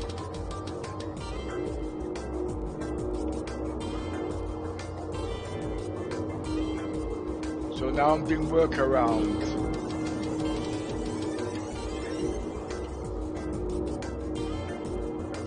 And I'm going to attempt to refuel the ship while I am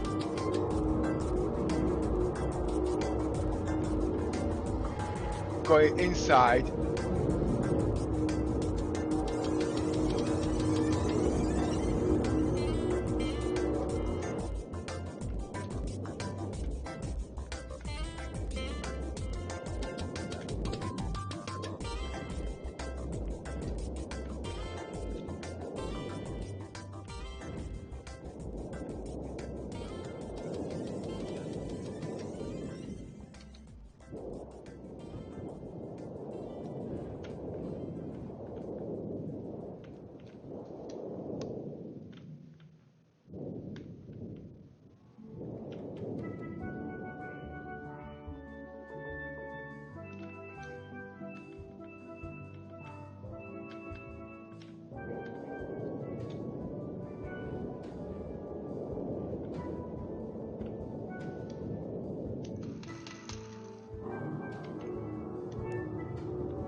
Engines off.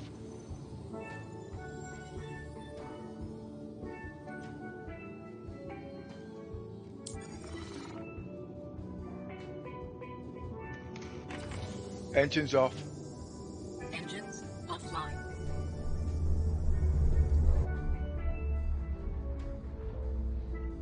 Engines on. Engines off.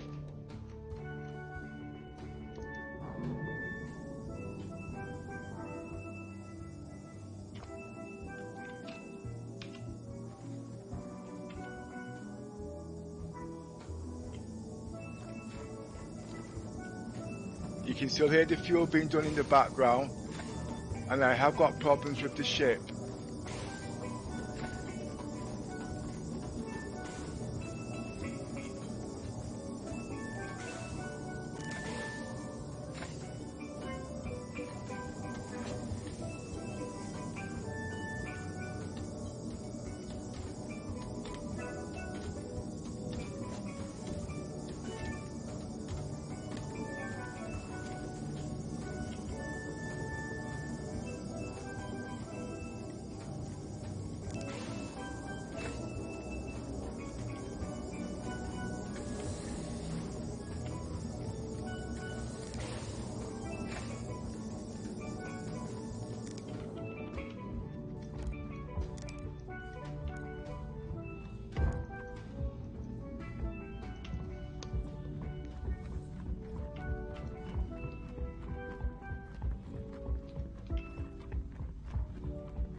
I'm sweating like a pig here.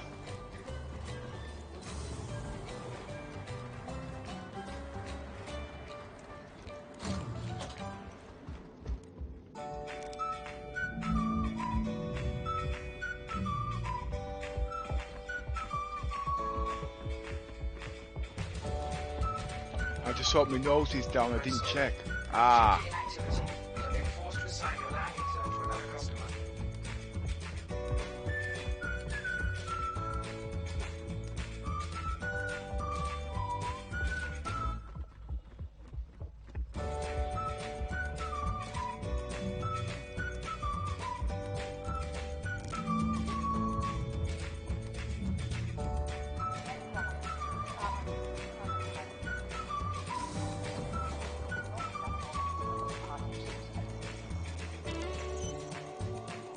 Remember, I didn't get clearance, okay?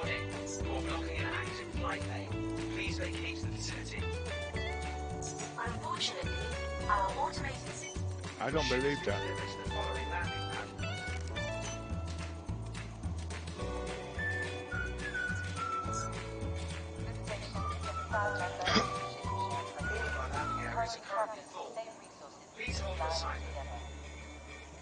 Unfortunately, our automated system is unable to access that Trying to ship at default. this time. Trying to We apologize for any inconvenience.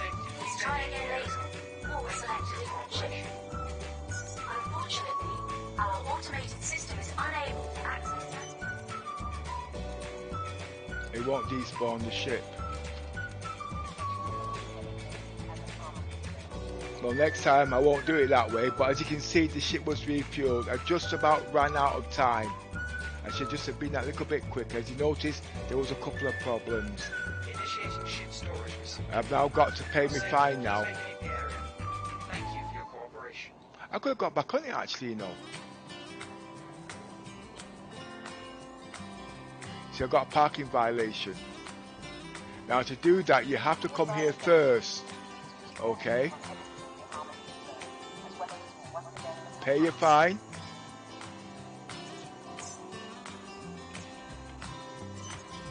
Then go back here, not the other way around.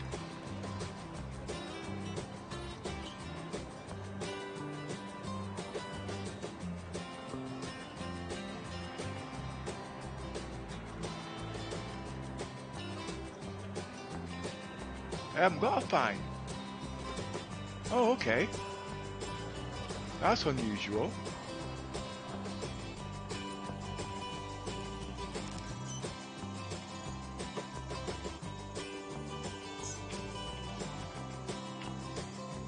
Your ship has been delivered to the following landing pad.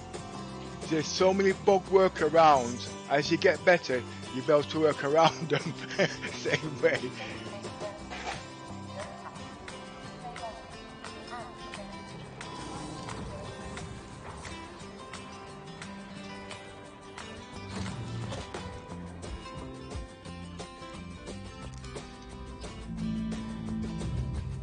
So it says there was no other way to refuel that ship. If the ship landing gear touched the deck, you wouldn't have been able to refuel the ship.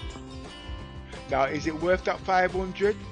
I think so it was, because after a while, look how much time you saved. Okay?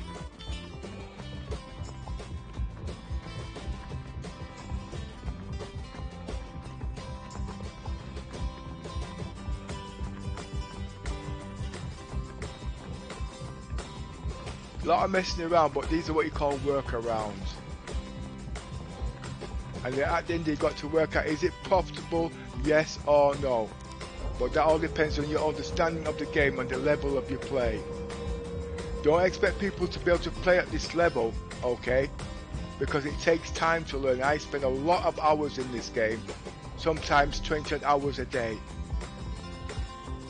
And I'm on it 7 days a week. But as you already well know, from when I got on this ship, I had so many different problems on it.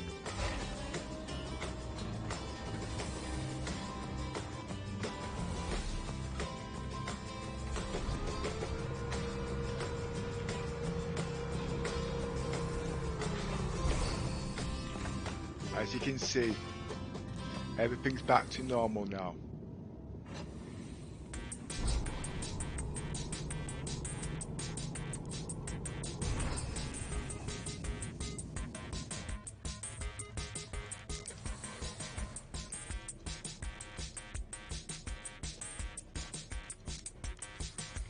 Now if you remember, my last stop was actually Hurston, Lowville, sorry, yeah, Hurston. So my spawn point hasn't been set.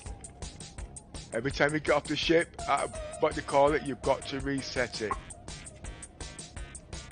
And this you'll be doing automatically in-game with these ships after a while when you get used to functionality. It'll just become habit, just like opening your doors, closing your doors, everything. It'll be just built into your brain.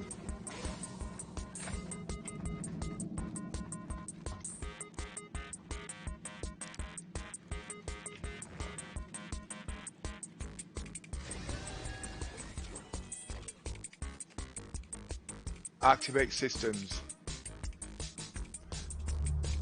Activate star map. All systems online.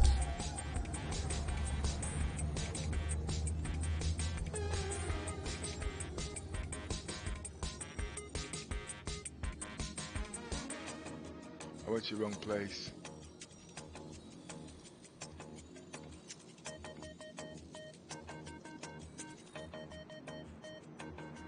Where is it?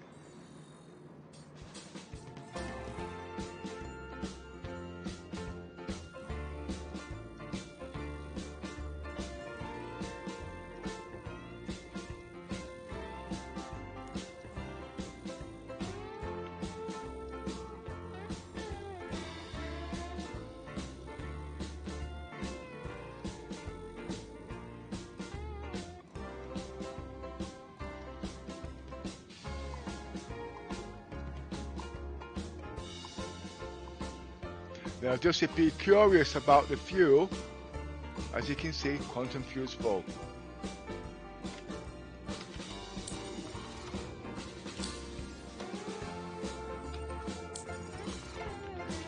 Point of interest. Activating.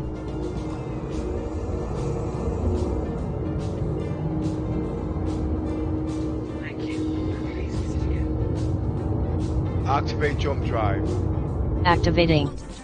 Now the question you might be thinking, could you do this at Hurston?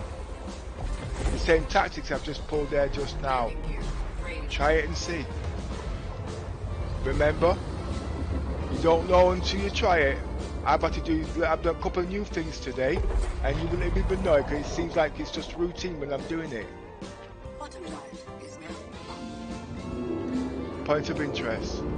Activating.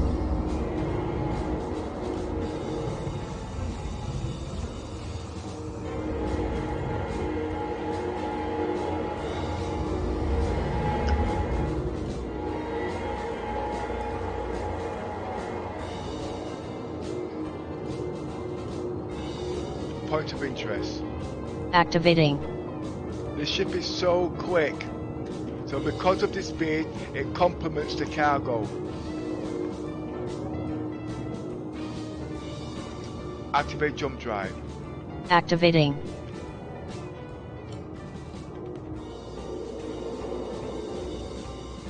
Point of interest. Activating. It's my key binders I'm having problems at the moment.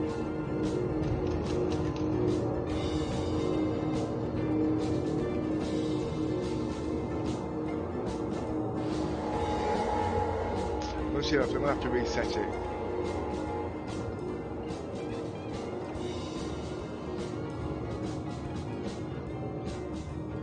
Activate jump drive. Activating.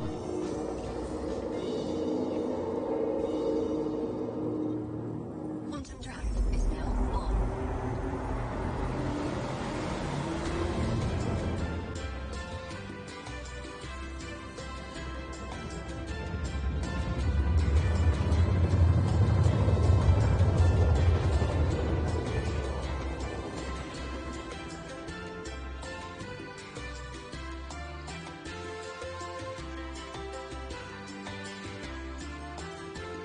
Quantum drive is now on. Full speed. Roger. You might remember in my last clip, I was on about 2 million credits in a couple of hours, okay? But that was a different scenario. But because I've done that on stream, everybody started copying it, but I just moved on. I didn't let it hinder me. I found new ways to explore. Point of interest. Activating.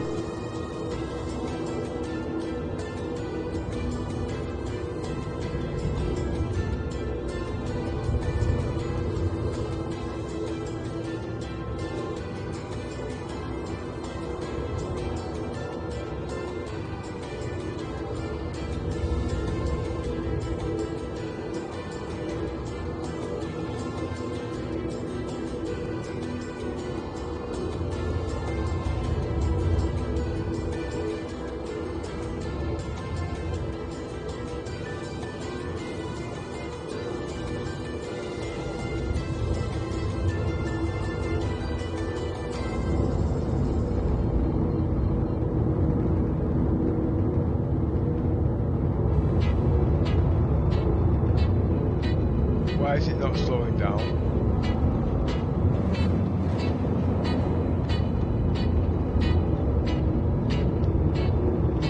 Deactivate autopilot. Roger.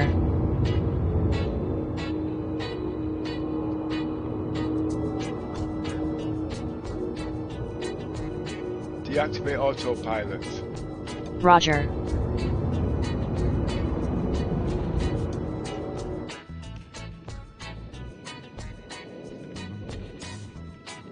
Lower landing gear. Roger. Need 3 clicks.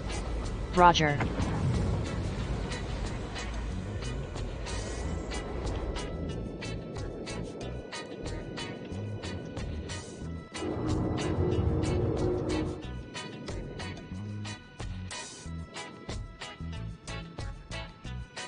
Need 5 clicks.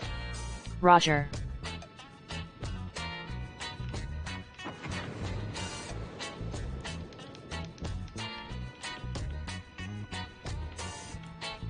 Now if you remember, I was there about half an hour ago, okay, and that ship was there, so I know I'm safe.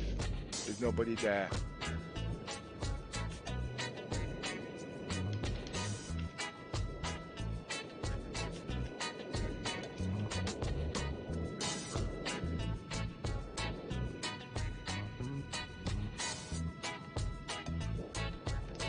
I do have slight problems with the key bindings today.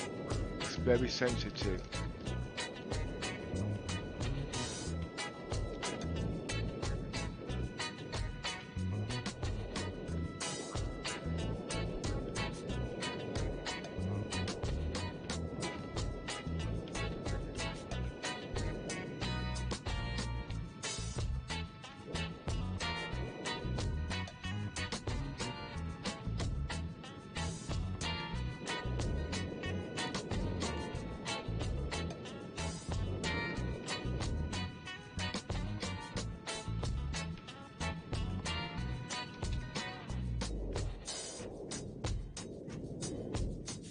Remember, I want the nose down so I can get back onto the ramp.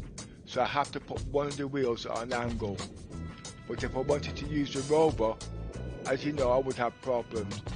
But if I had the Pisces on here now, it wouldn't be a problem.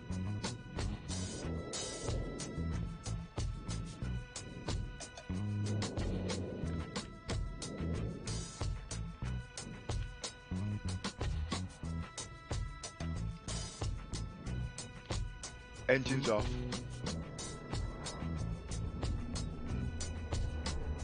We have visitors. Oh, he's got his ship back.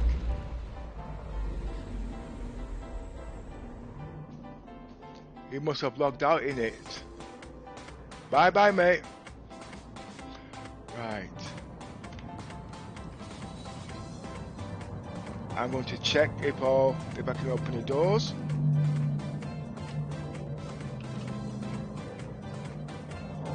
When flying, always check for sounds.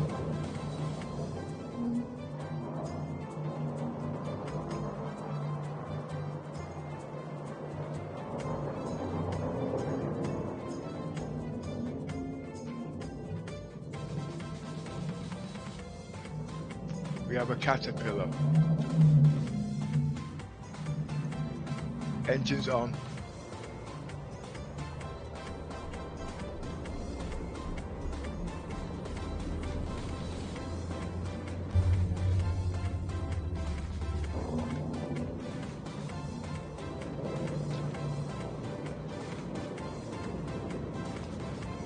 Engines off.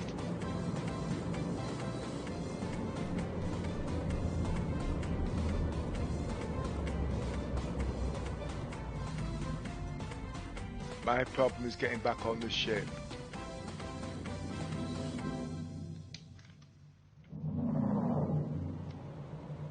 Engines on.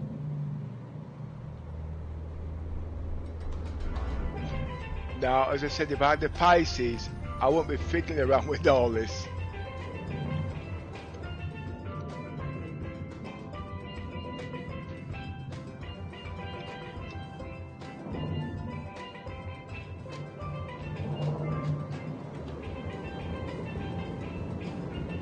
Engines off.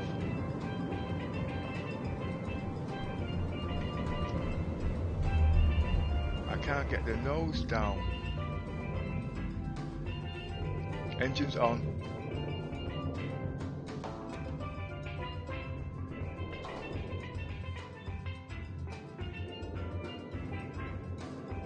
Engines off.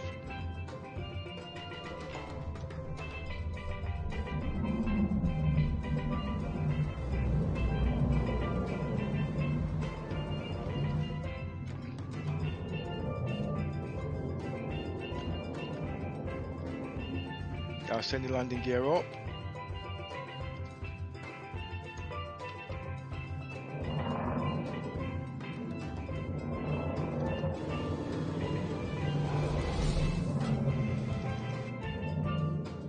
It doesn't appear to be hostile, and I've got nothing on the ship.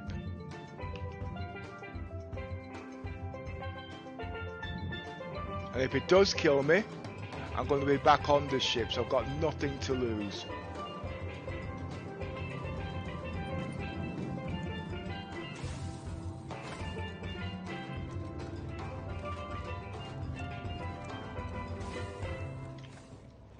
If he is on the ship before me, and he's got his back to me, when he turns round he'll have a fright. And that particular time, he will know if I'm hostile or not. Why? Because I hadn't shot him. But if he's in there, and my back's turned towards him, as far as he's concerned, I'm off guard, and when I turn around, I'm going to shoot him. But you see, I don't play like that, you see. There'll be nothing there when I get there, obviously, because two big ships have been on here now, back to back. So there should be nothing here to buy. I can move on to another location if I wish.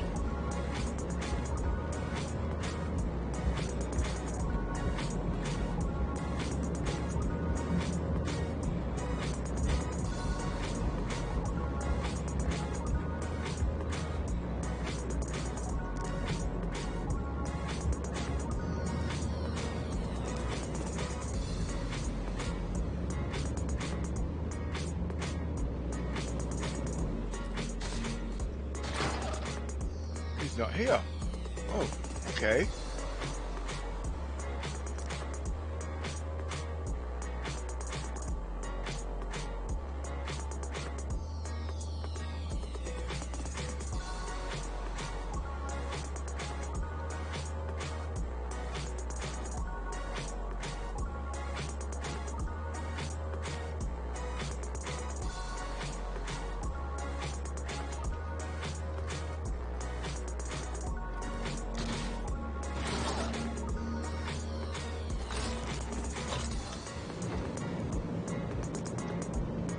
See, everybody's moved to Bella now, thinking that's where the money is.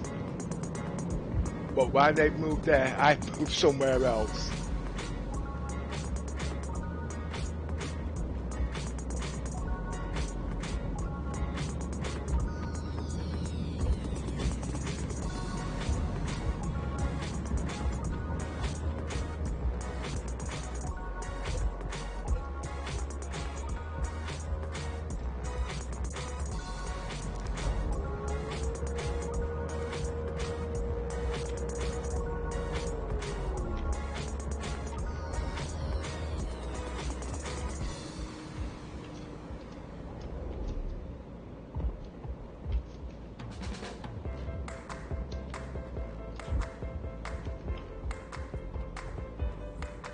Where's my... Oh, hey? Where's my rover?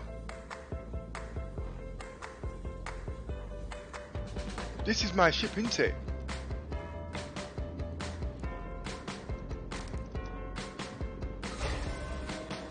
What happened to my rover?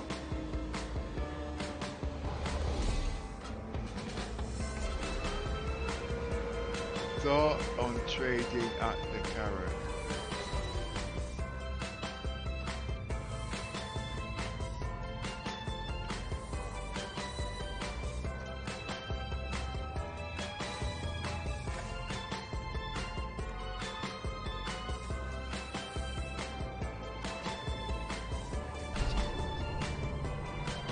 What happened to my rover?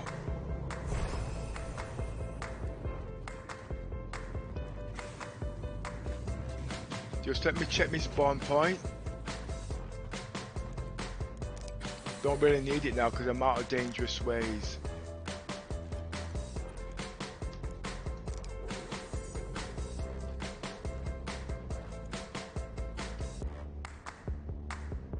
Nope, it's okay.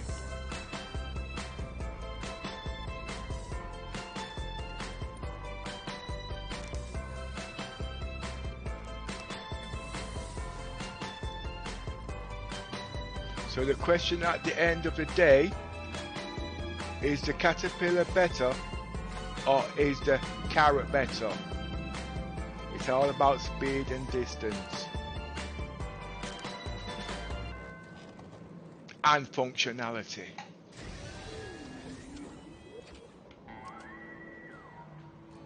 Today's very busy today. It's always busy when I'm streaming.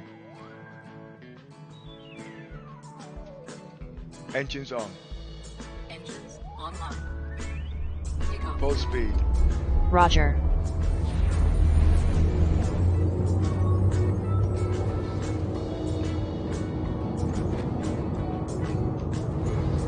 Look at the speed of that. Activate autopilot. Roger. Activate star map.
Deactivate autopilot.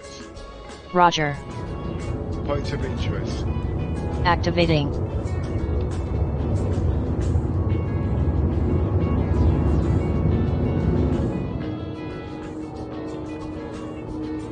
Activate jump point. Activating.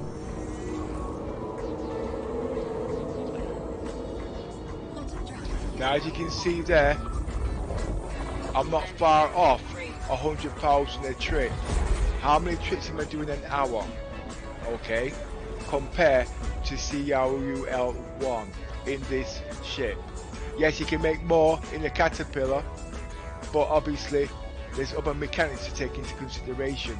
But you still can't make more in this ship because of its speed and its cargo size. I mean, its fuel capacity size. But it was supposed to be like this intended in the beginning when we had the iron generator on the ship, but they haven't got that in there now.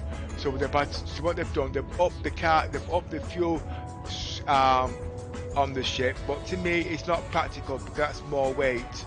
To how I understand how they can bring the ship in the beginning, but in the building the ship, they had so much problems and they had so much people criticizing the ship, it messed the ship up.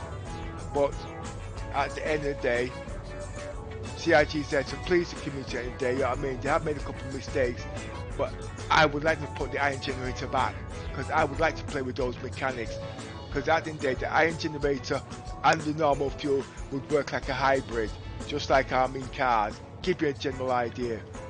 But they put the cartography room in there. That's also something that wasn't expected. Yes, I know it's going to be there, but we all knew the iron generator was going to be there. And we do need the iron generator because we're going to have bigger ships at the end of the day. And they have to look at other sources of fuel when it comes to it. And this is the only ship at this size that had that practicality. I'll be talking about it for a long time to come. Was I supposed to be doing something in this?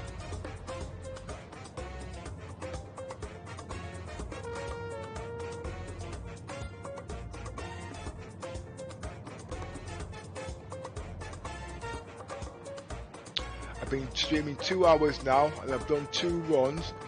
And don't forget, I spent an hour trying to get out when the truck stops. In that time I've made roughly about 200,000 doing simple cargo runs. And I can use this ship all day without no problems unless I crash. But if you want to know how to stop crashes, okay, if you've got 16 gig of memory, times that by 1024, then times that 0.5. Stick that into where you put your memory configuration, where your page caching is, okay? And it will sort the problem out where your memory allocation and your CPU and your disk flashing doesn't overwork itself. If you've got 32k of RAM, you times 32k by 1024 times 1.5 and do the same. If it's 64k of RAM, it's 64 times 1024 times 1.5. And if it's like me, got a big amount of memory, it's 32 gigs times 1024 times 1.5. But remember, depending how much RAM you're using at the end of the day, you might have to also that size slot lower. I use my game to play, I use RAM to play the game, but it's not set up for that today, nor is SLI. Sorry, I'm speaking a bit fast because I'm trying to speak with all these figures in my head, you see.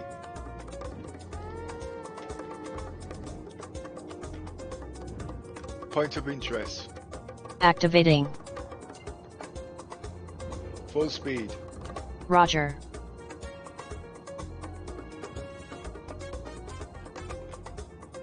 Activate jump drive. Activating.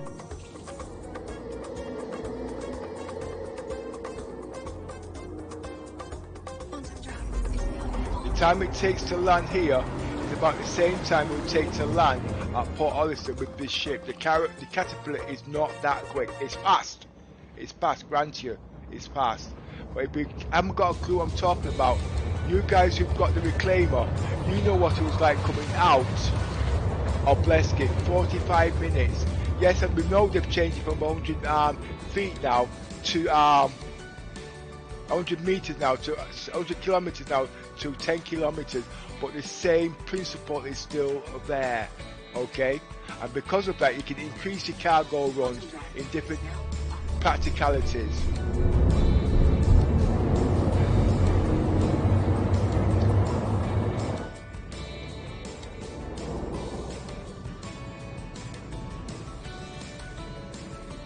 Now, which way is it? There it is.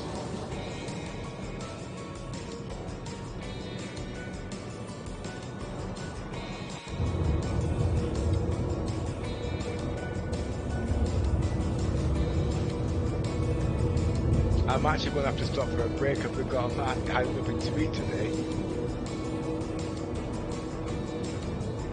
I can go faster. Okay.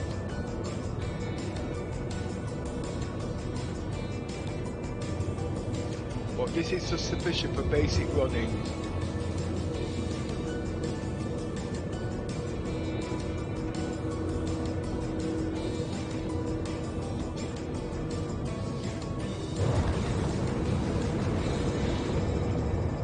But to do that, I would have to alter the thrusters in the arm control panel.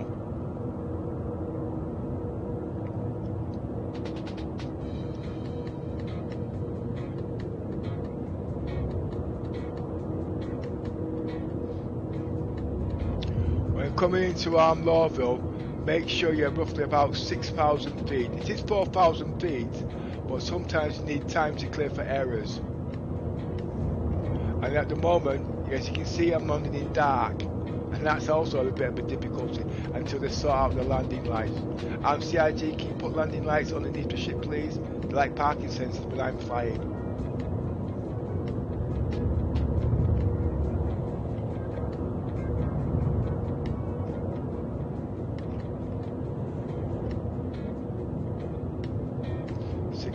Feet altitude.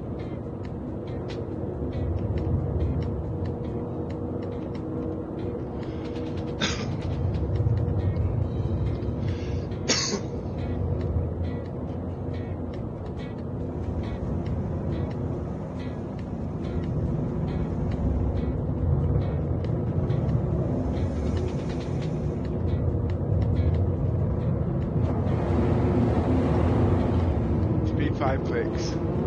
Roger.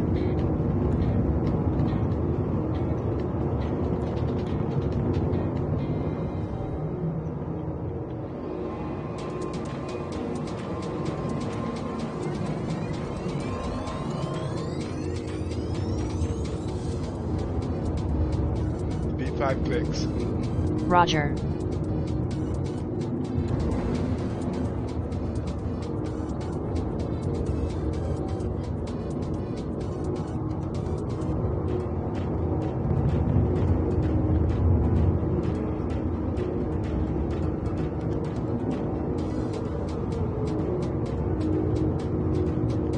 Won't be landing my landing gear down because I've still got little problems. It does fit with the landing gear, but you can run into problems. If you do, you've got problems. I've got cargo on the ship. If you save the cargo, if we get caught in the landing deck, I have to actually log out so I can despawn me. These are what you call workarounds.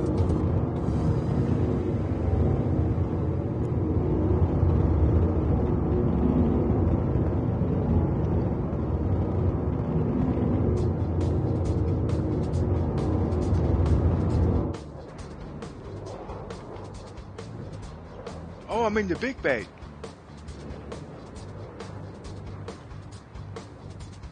Low landing gear. Roger.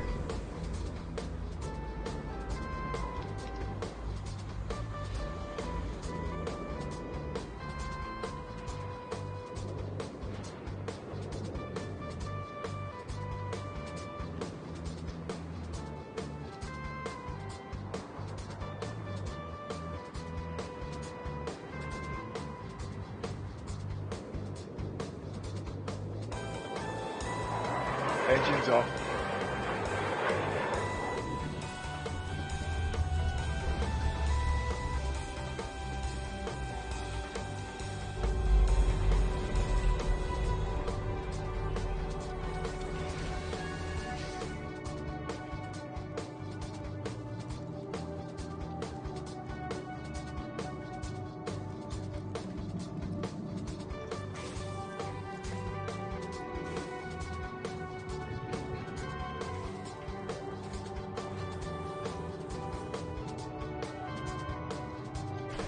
Now this is a simple cargo run I've done for the Carrack.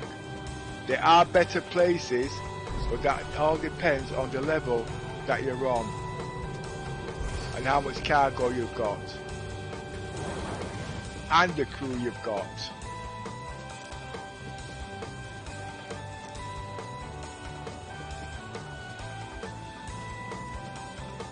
Next month we'll have a few more places to go to, everything will change again.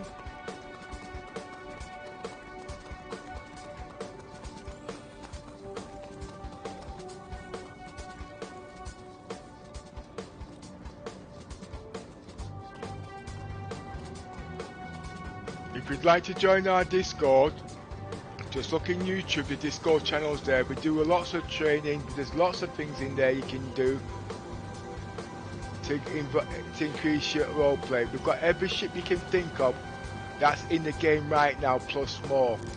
The mole, if you're into mining, the 890 jump, we've even got the Javelin. You name it, we've got all the ships. So we don't need to wait for Free Fly Week. We've even got different levels of players, different skills. Even our organisation is also tightly secured. So you can't just get in there just like that. You know what I mean? We sit and we talk to you, get to know you, to make sure that you're not a rogue to spoil people's roleplay. At the moment we've got a campaign about youngsters coming to the org. Now it's not that we don't want them in. There is a discrepancy about the age limit, but we don't know the clarity of that. Now CIG should actually give some indication on that and not leave it to us to work this out. You know what I mean? We are about star citizens, okay? So that's what we cater for. Yes, you can play other games, but if you come into our Discord, you can guarantee you've always got someone to play with in that category. On your level and also high level. We've got so many different roles you can think about, from logistics right down, all sorts. You, whatever you want to be in real life, you can be that in the game. And you will always have people to fly with, and to learn with.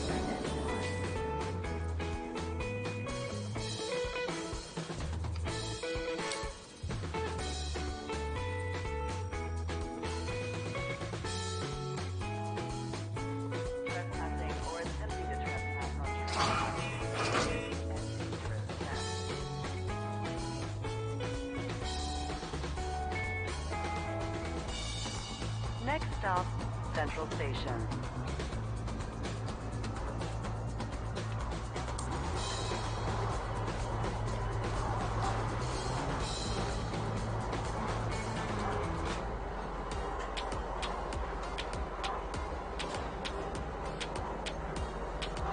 I won't buy fuel on the way back this time because I've got enough for 4 runs. But one thing I notice, I'm not crashing. That's all another thing to do with memory. In my next video, I'll have it all set up to show you how to set your memory up, just in case you didn't quite click on where I was coming from. Okay?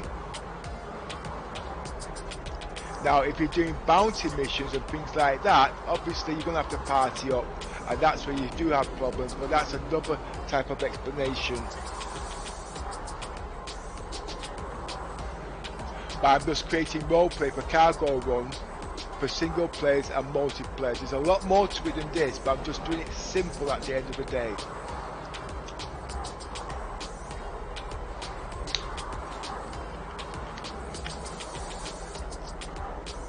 Now arriving, Central Station. Please watch your step when disembarking. This the will be train. my last run, and I will be coming back. No, I'll be doing one more round trip after this, okay?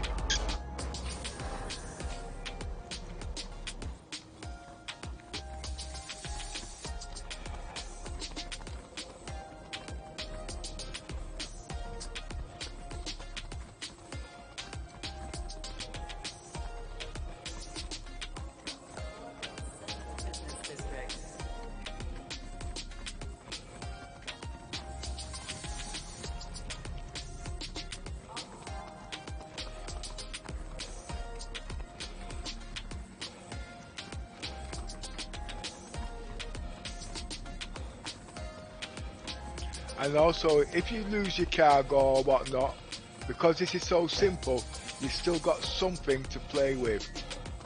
You always have cargo. I got numerous ships, you see.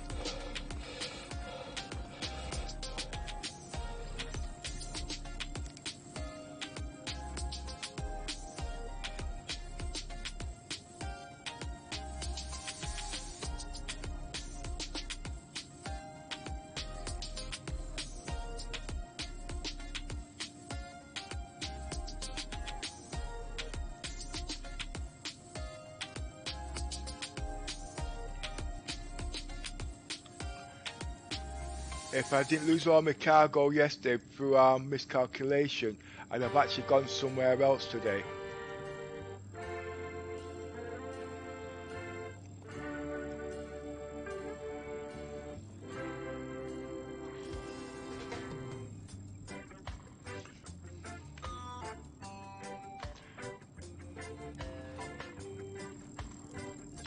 And as you can see, I can pick up cargo on the way back and take it back to Port Hollister.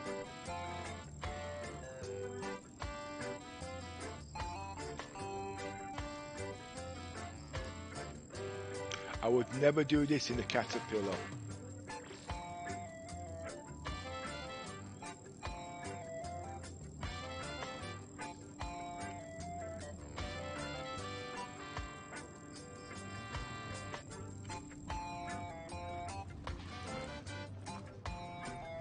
After you've done this so many times, it becomes routine.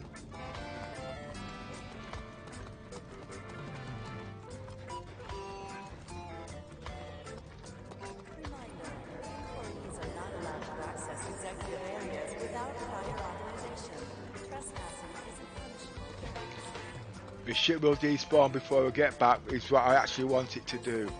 Welcome to Lorville Business District.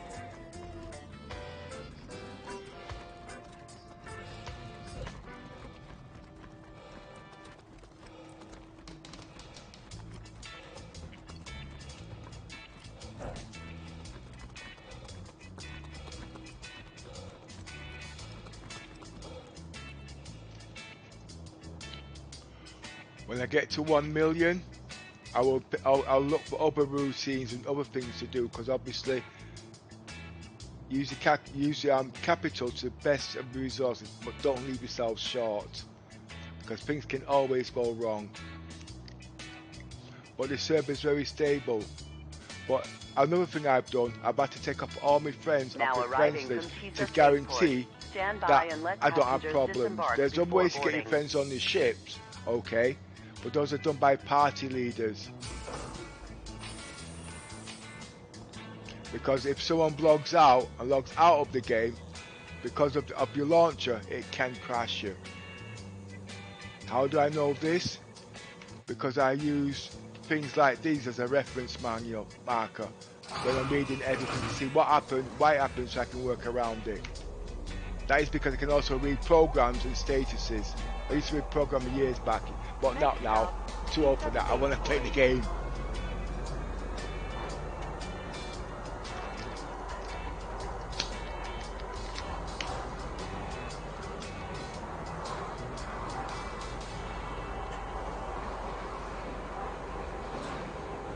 You pick up things as you go along. But when you try to explain to other people that don't understand, they'll always tell you from another point of view, this is not how CIG meant it and whatnot. But CIG at the end of the day doesn't really explain it in that way, and they don't really give advice. They give hints, okay, for you to materialize it, okay? And if you've got something good and you've got it on stream or you're in Spectrum and they get to see it, they work on the problems. At the moment, we are working on the Mercury Star Runner, on the cargo, and the on the cargo, and the what's that called again? The league. I can't remember. They call it the illegal drugs. They hide it stash. We're working on things for that. When you hear secret cargo, you're thinking about is drugs. No, you can smuggle people. You can turn it into a role play. It's all in there. If you look under one of my posts, that says the cargo capacity is not 96, it's 102. We're there trying to work out role play, so when the ship comes out, it's not just a ship we can just look at. CIG will put a couple of role plays in there, so we've got something to play with.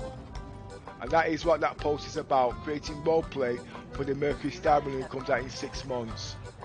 But if you haven't got any ideas, yeah, I mean, they can't come out. Yes, they can come out with it, but they've got so many things on it in the day, and these are simple little things they can actually do.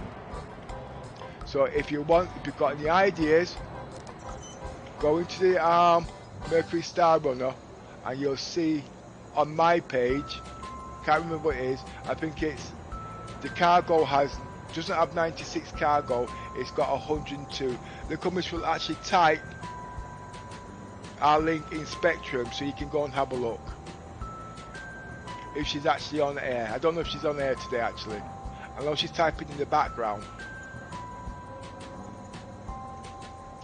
That's because we do a lot of theory crafting.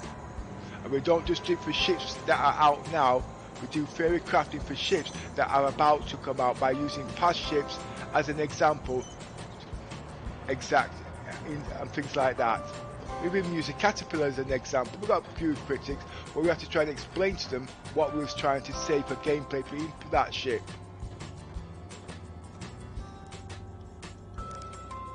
And also the Carrack, the Javelin, which should be out. They say it's going to be out this year, but I don't think so because the ship pipeline is way, way behind by at least 6 months.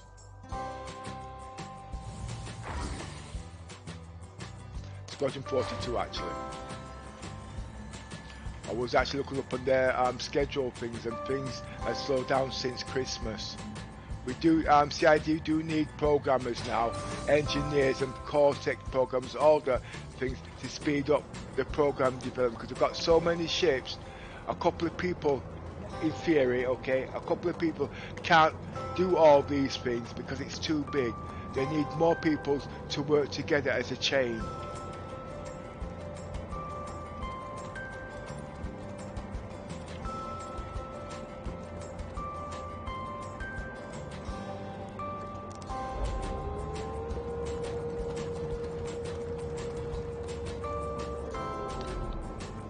In my last clip, Nickel Miss actually was doing an advertising campaign for CIG to get some programmers in there.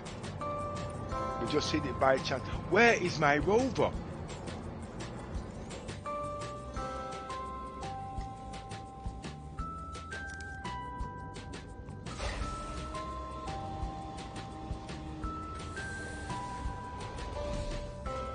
And to tell you the truth, with all that talk, oh yeah, I know I am.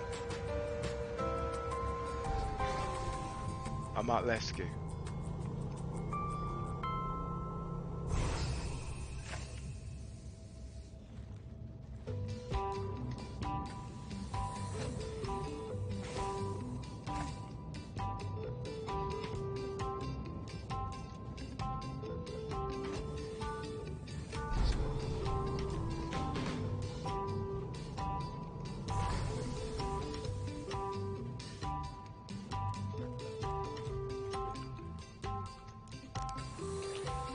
Decontaminate yourself. Oh, gameplay rehearsal. Roleplay.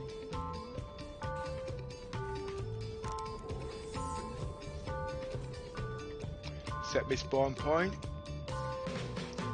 In case something goes wrong. Where is it?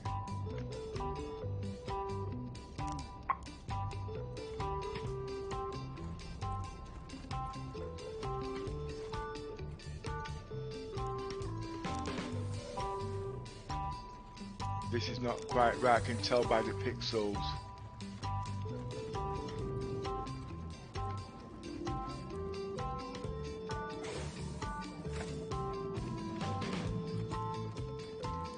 Remember, I've got cargo on here, okay?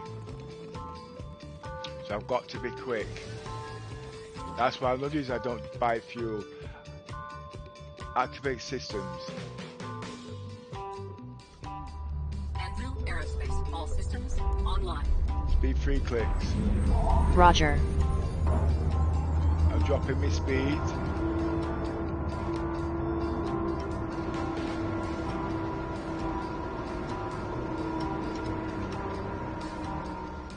On the way out, before I get out, I will raise my landing gear.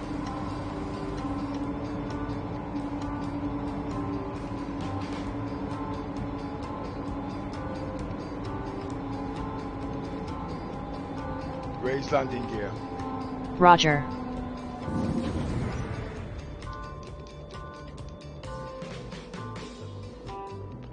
watching for any slight movement.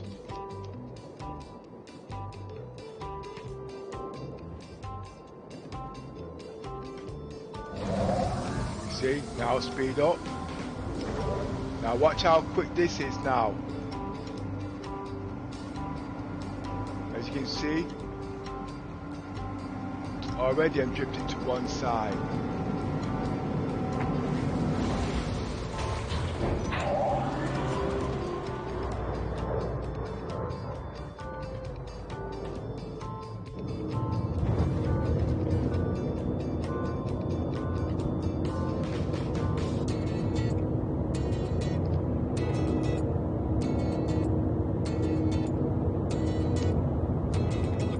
Activate star map.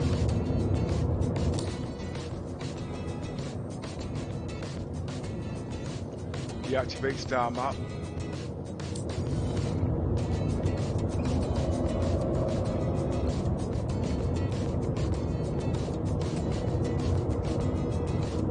Already I'm at 10,000 feet. The caterpillar could not get that air that quick.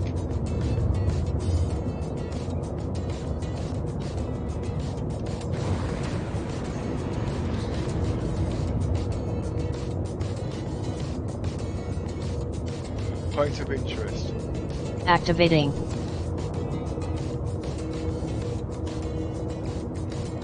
Just checking if I need to change locations.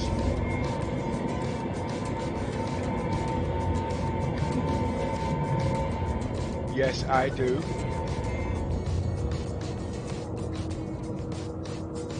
Activate star map. I'm going to deselect. Deactivate star map. Point of interest. Activating. Point of interest. Activating.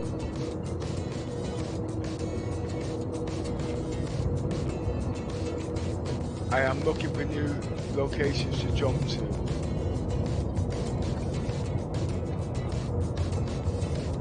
I'm still climbing.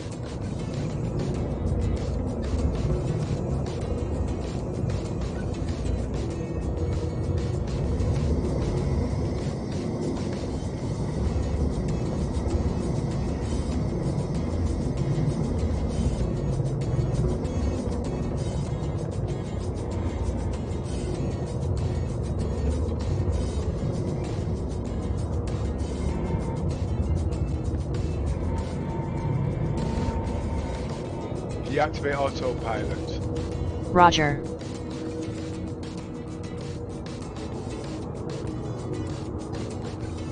Activate jump drive. Activating.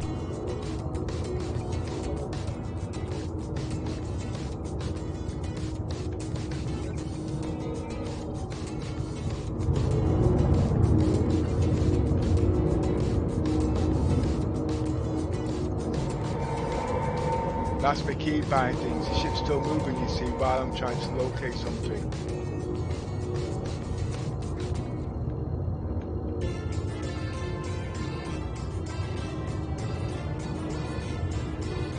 Point of interest. Activating. Activate jump drive. Activating. Point of Activating. interest. Activating. Point of interest. Activating. That's nerves, actually.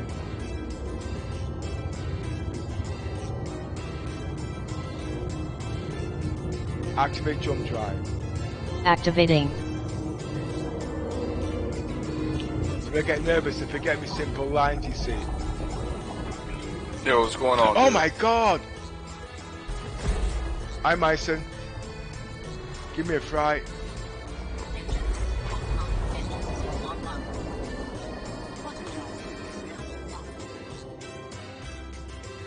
What was next? Activate star map.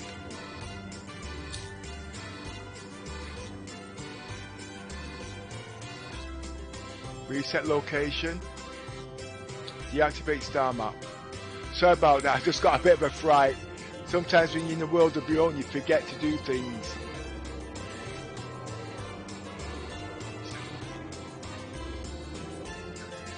Point of interest. Activating. I'm forgetting something. What am I forgetting?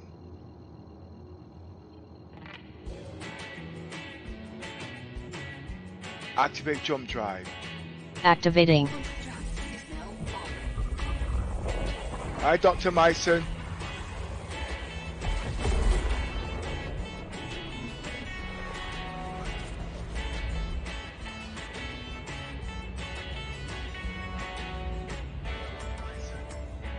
What's going on, dude? I'm okay, Myson. I'm just doing this last cargo run. I'll be with you shortly if you can hear me.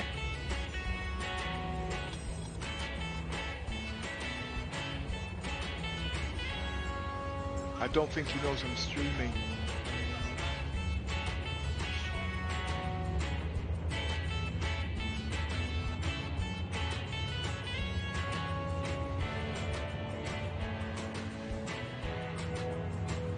What's it supposed to do? I've forgotten. Right, 1 minute. I've got to reset my level. I'm going to Polaris. Remember, Polaris is a dangerous place, so always try and set what you can so things don't cause you any difficulties.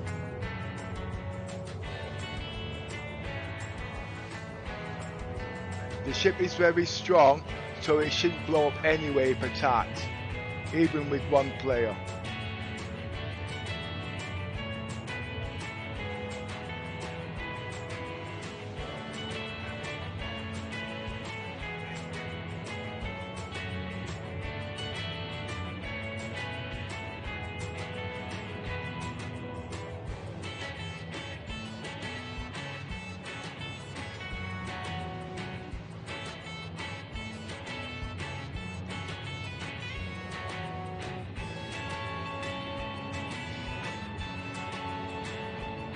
I won't be buying fuel this time. I think I've showed you how to do that a few minutes ago. And this is the last run. I want to get this run done as quickly as possible. Should take me about another 20 odd minutes. And as you can see, I've lost my star map down there. But I'm experienced enough to fly without that, so that's not a problem. And I've already set my spawn point on the ship. That's not a problem.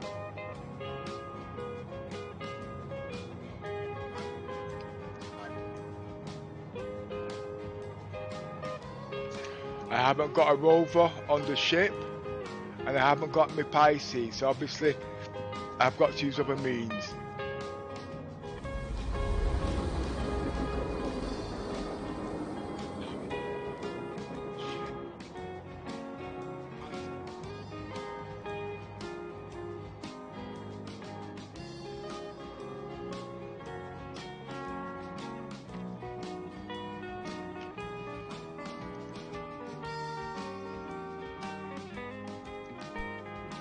The Caterpillar is not this quick, so in theory it can't make as much cargo runs as the Carrack when it comes to distance flying because of the speed and loading times, etc., which I've showed you even as a one player by yourself.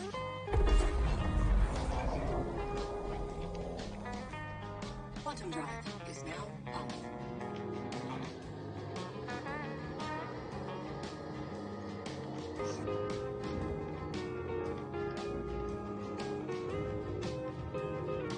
Point of interest.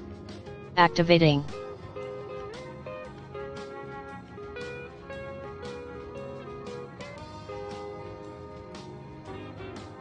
Activate jump drive. Activating.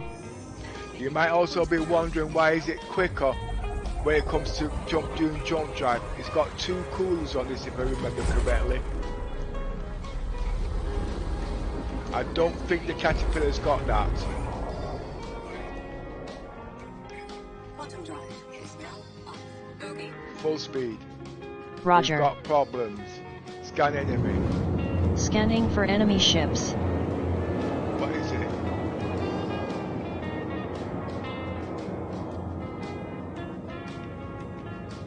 It's a sabre. He's got ballistics.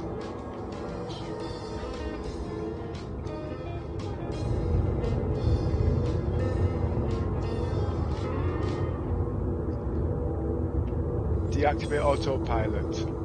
Roger.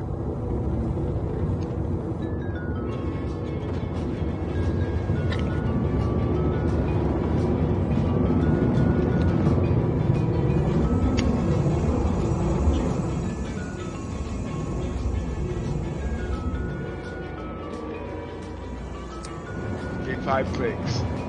Roger. It's dropping slightly here at the moment. Low landing gear. Roger.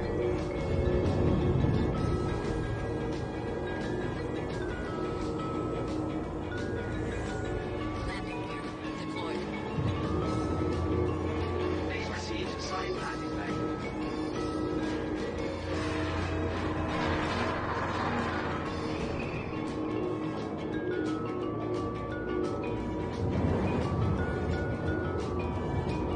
We've got an invited guest.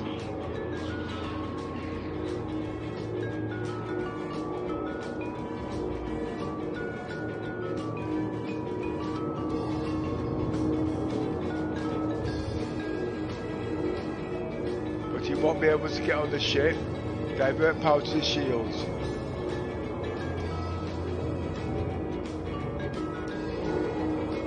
Rover proximity alert. Rover proximity alert. The reason why my flying's a bit jagged is because it's nerves. I'm taking other calculations in now.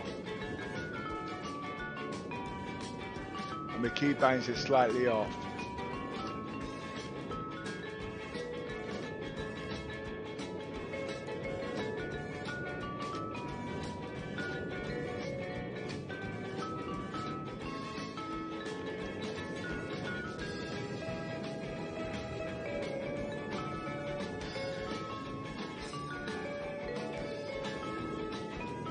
Engines off.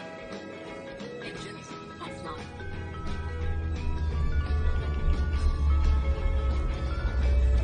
They won't be able to get on the ship because the ship is locked, and I won't be coming off by the landing ramp as you've seen in past takes have been doing.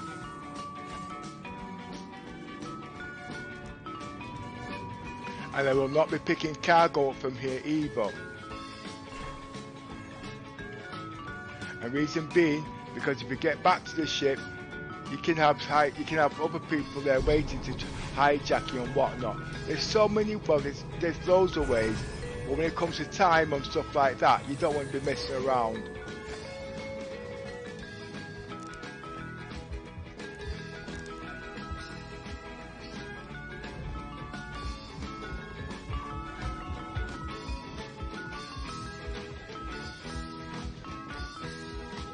So in my belief, the Caterpillar is one of the safest ships to fly when it comes to multi-role play, cargo, and even a bit of combat if you've got crew on there.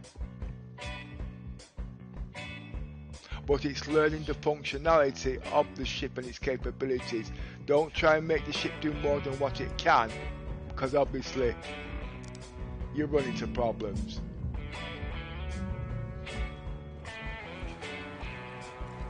This ship doesn't really need much for upgrade, reading the stats.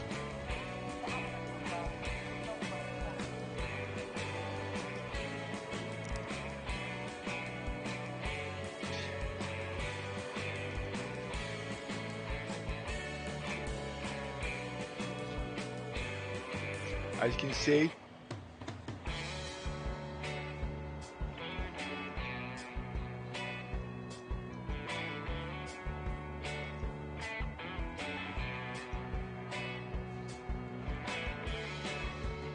I make it back to the ship as quick as possible and can continue my journey. If you're quick, you don't need to wait for a ship. But if you're not quick and it does despawn, somebody else might want this ramp.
quick look.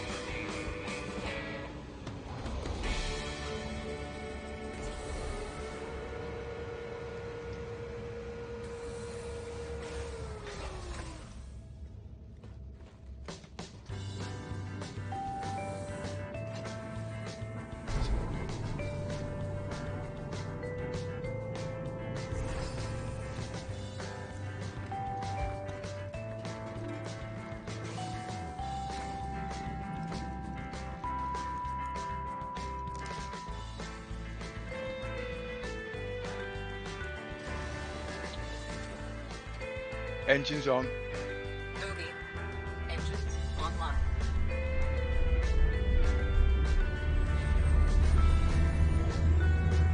Did 5 clicks. Roger. Takeoff complete. Activate star map. Thank you. I'm pleased with you.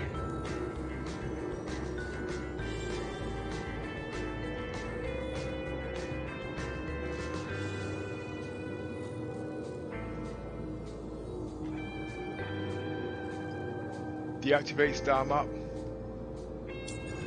Point of interest. Activating.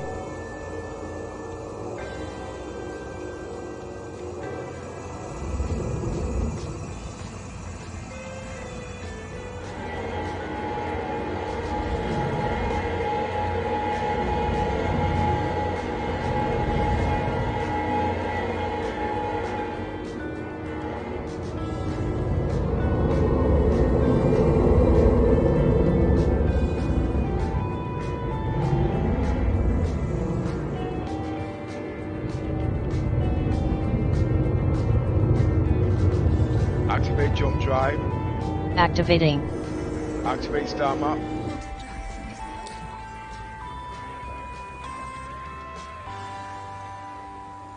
Landing gear raised.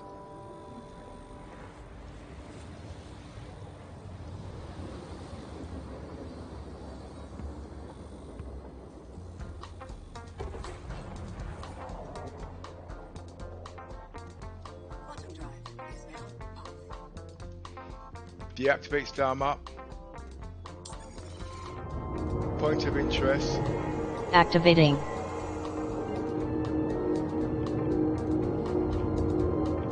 Full speed. Roger. Activate jump drive. Activating. Quantum drive is now off.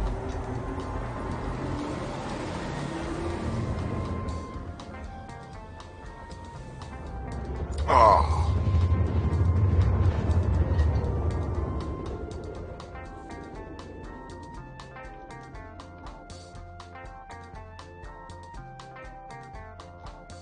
Quantum drive is now off.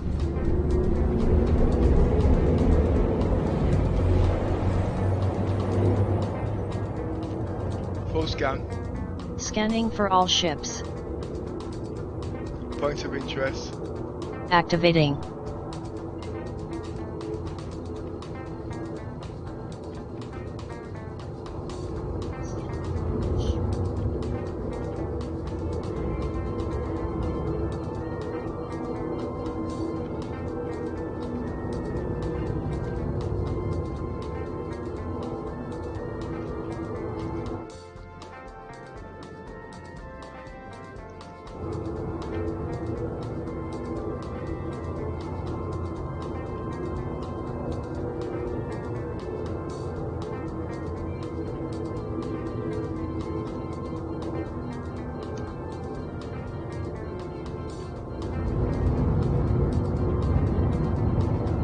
No landing gear. Roger.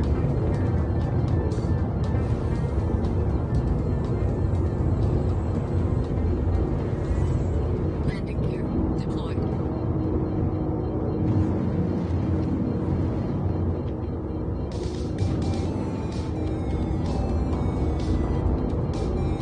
Speed 1/3.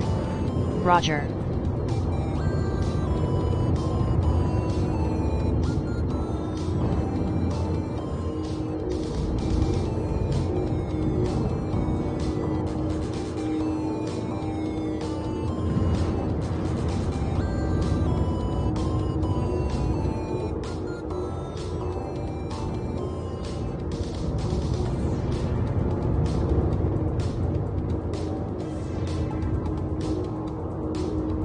5 clicks.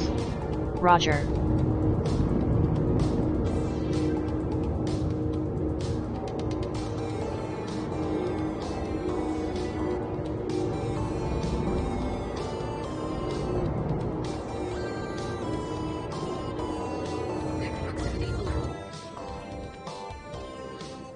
Now remember, as I said, we have got these 3 clicks. We do Roger. have a problem with the we do have a problem with the doors opening. So I prefer to land with one of the wheels on one of the rocks, just to bring the landing, just to bring the ramp down better.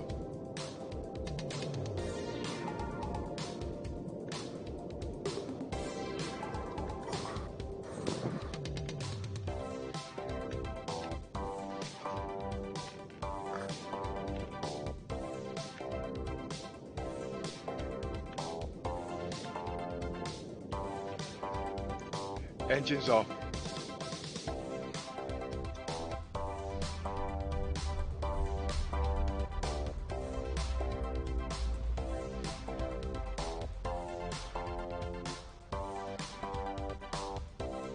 Engines on.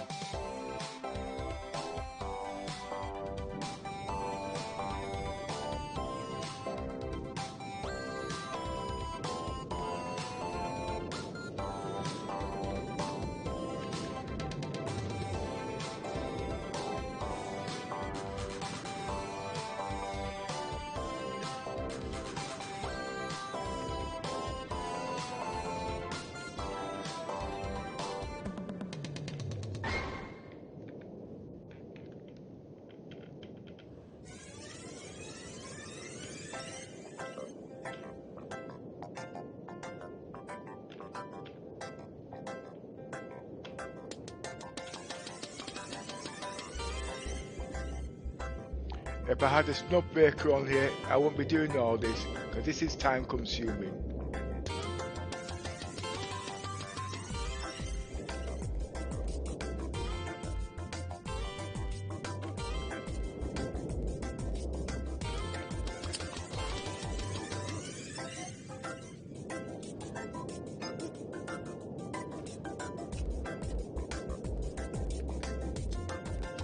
Engines off.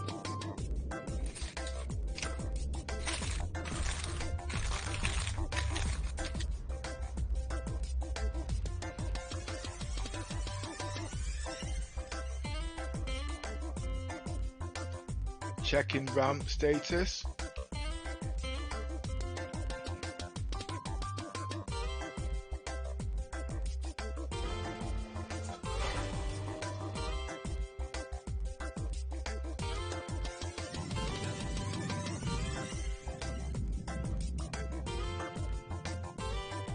And that seems to be okay. Now close the ramp.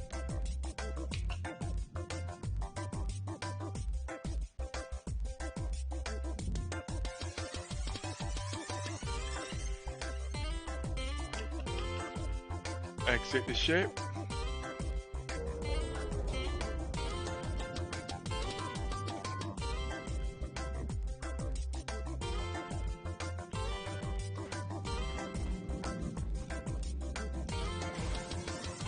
Remember folks, this is only a simple cargo run I'm doing, okay? To help you guys in the Caterpillar, the Carrack.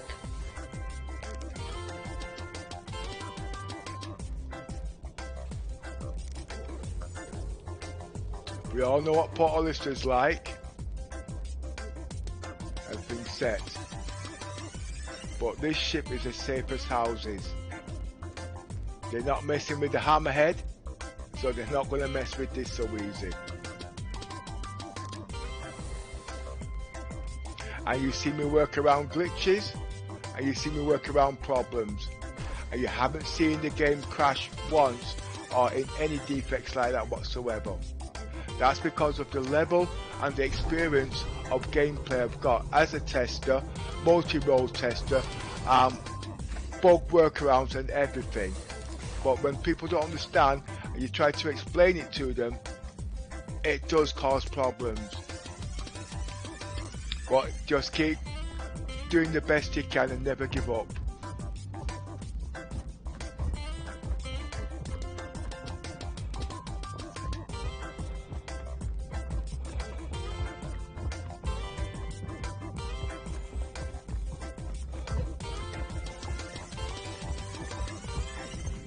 Now the question is, if you was doing scrap from QILU1, you know 9 times out of 10 now, because it's actually, nobody can do that. There might be no scrap there.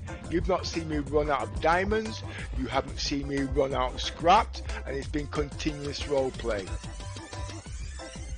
After today, things will change. Because when you've got the power of the stream and it gets out, people start working in that same category. But the whole idea is that today you can fly the Caterpillar single-handedly when it comes to cargo runs, using the same principles as the Caterpillar. Use the same principles, but remember, you can make more in the Carrack.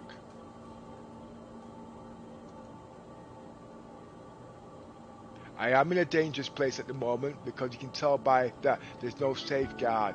So I don't want to hang around, but if I do get shot, it's not a problem because my ship has been set. As you can see, I don't run out of diamonds. And I don't run out of scrap. That's because I've changed my location.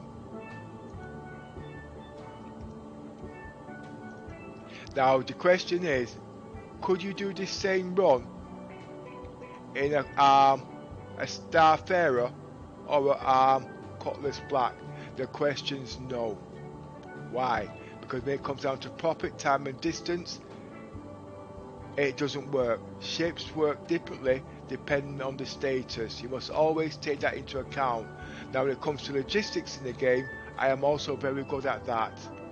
But trying to explain that to certain people when logistics is not their strong point, it's a waste of time. It's like English is not, I'm not very good at that. So if you ask me to spell my name, I'd have great difficulties. We've all got qualities at the end of the day, and those qualities can't change, but people don't understand certain people's disabilities, and when they've got them disabilities, they like to undermine them, think at the end of the day, it's not that you're trying to explain to them. Pepper Loomis wanted me to tell you that your mic's on mute. 1, 2. On Discord. Right, okay.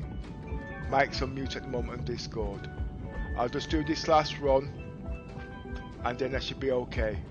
I'll sort all that out in a minute.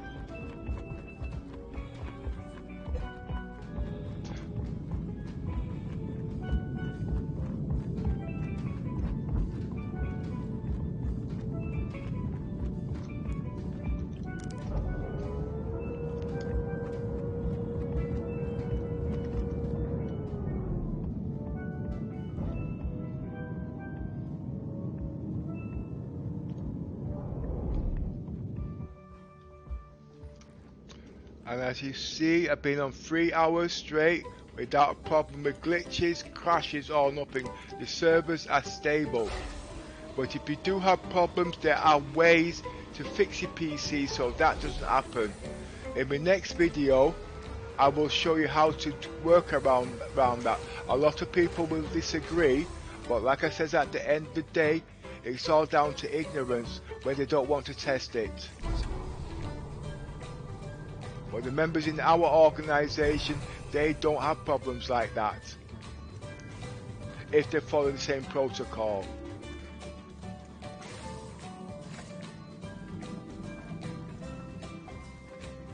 Yes, you will get 30,000 crashes, but there's ways around that too.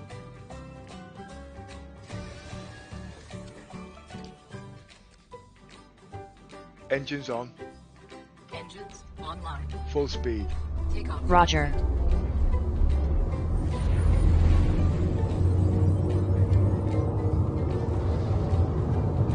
Look how quick that is. Activate autopilot. Roger.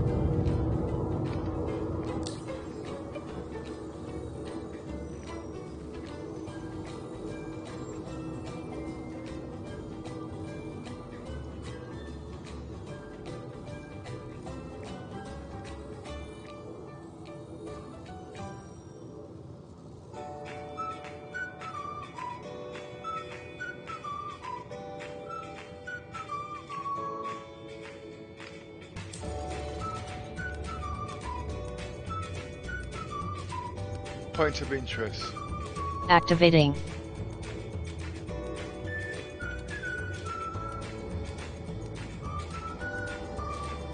Deactivate autopilot.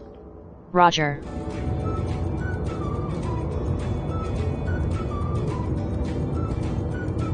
Activate jump drive. Activating. As you can see, everything was all set. When you get your co-pilots, they'll be doing all this for you, so you can just, the pilot can just fly. But because I'm the only one on there, I've had to do everything. But because of the skill in the game, it's almost common practice.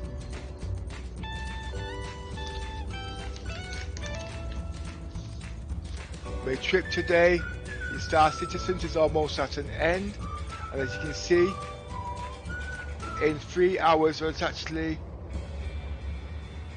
4 hours been playing. That's roughly about 100,000 a run, just doing simple cargo runs. No stress, nothing like that. No griefing if you stick to the same principle. I've had to practically almost start again from scratch today, but you can see how quick the credits will build back up. But don't think at the end of the day, because I'm making all these credits, it's all going in my pocket. When you've got a crew, then logistics come in, because you've also got to pay them. So you've also got to work out a balance how you can pay them and still make the same credits at the same time. That is also done. But when it comes to communicating, right, on that level, that's another thing you've got to work out, because everybody at the end of the day knows their own thing, and you can't tell them what to do, and then things don't work.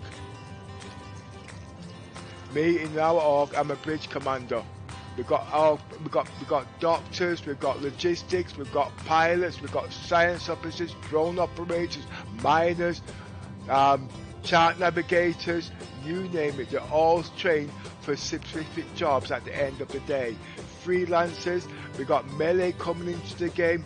Everything you can think of, everybody will be trained to do jobs. And just as you know, it gets boring after a while. They want to play musical chairs and take other people's job. In our organization, it's not quite like that, okay? Because at the end of the day, if we can't work together, we can't make credits. You know what I mean? Security, all they want to do is go pew pew pew all day. As you all know, that costs money. There has to be a balance. You know what I mean? There's always a time and a place when these roleplay comes into hand. But it's communication down at the end of the day. And now, in our organisation, I think we're actually in the top league when it comes to that.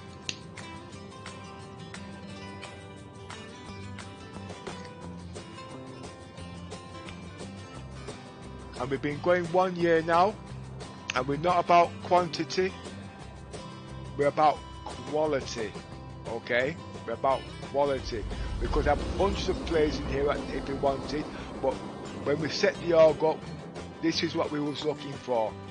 Functionality, roleplay, quality, and getting on. Because remember, at the end of the day, it's only a game, and when things go wrong, you need to try to understand what's causing the problem to sort the problem before it escalates. And that's where theory crafting comes in, not just in the game, but in your social life and everything.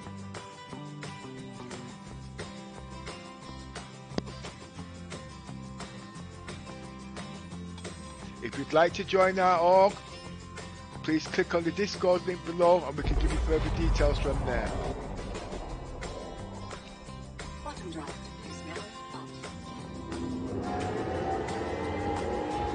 Point of interest. Activating. Full speed. Roger. Activate. Point of interest. Activating.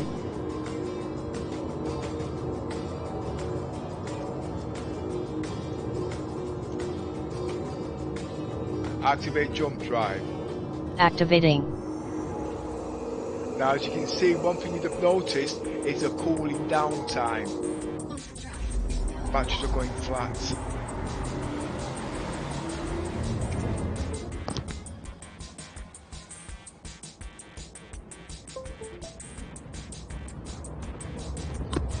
Now that alone, cooling down time, is also something important when it comes down to speed.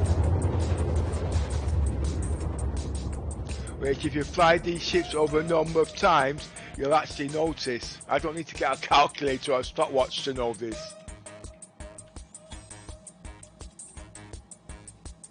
I flew the Caterpillar for almost 2 years, if not longer. Tried every different type of component you can imagine. And I've watched the game develop as it's developed.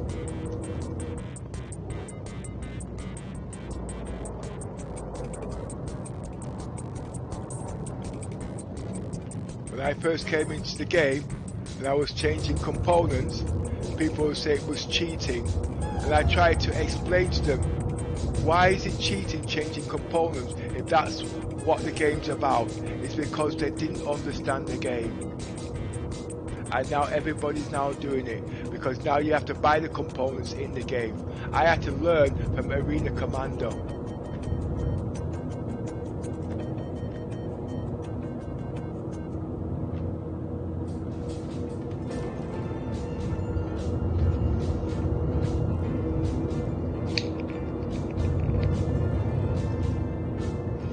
Still checking me out of the street, making sure I've got both 6,000.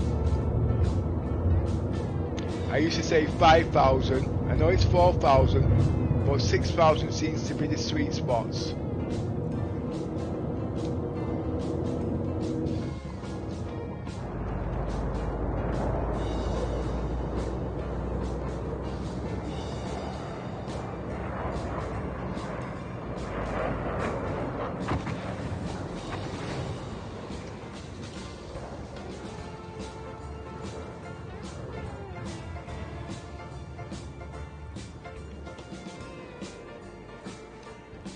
Full speed. Roger. Speed 1/3. Roger.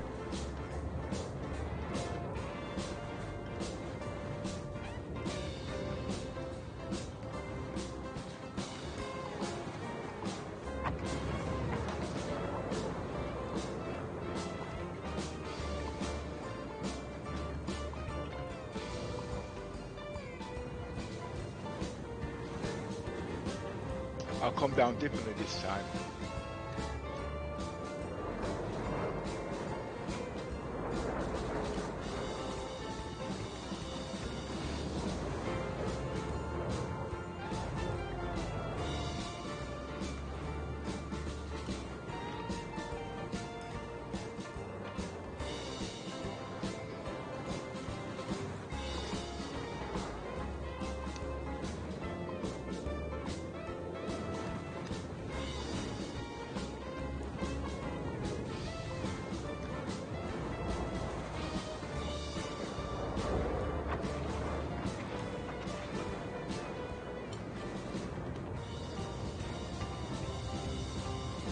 Speed 1/3. Roger.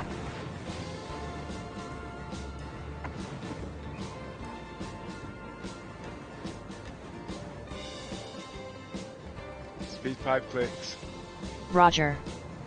If you've noticed, I've not took my landing gear down, okay? There's a reason for that. Speed 5 clicks. Roger.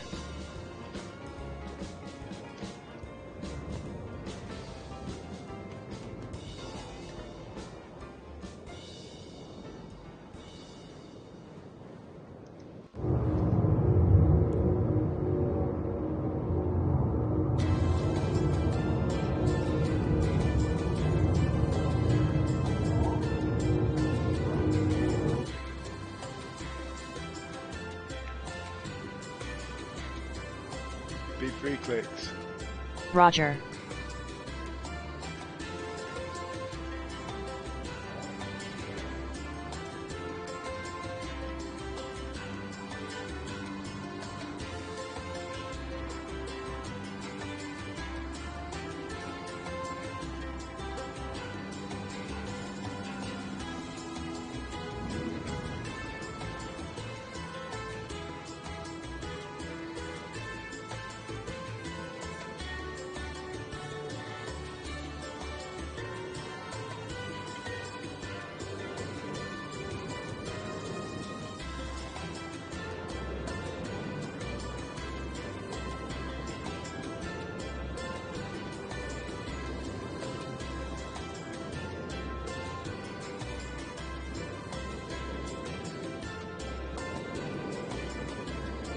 Lower landing gear.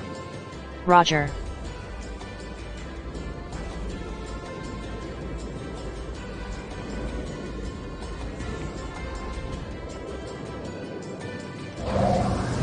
Engines off.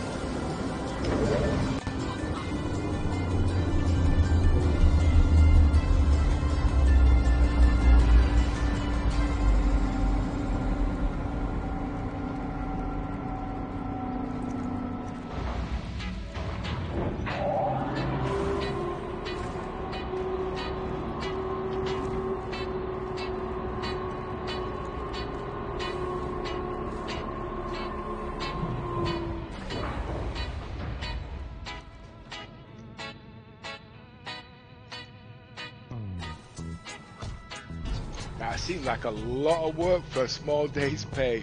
But like I said, I'm actually starting again from scratch.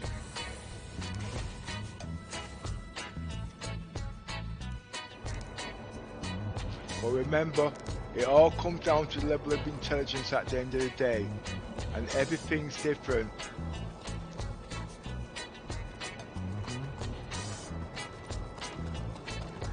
It's about learning the game at the end of the day.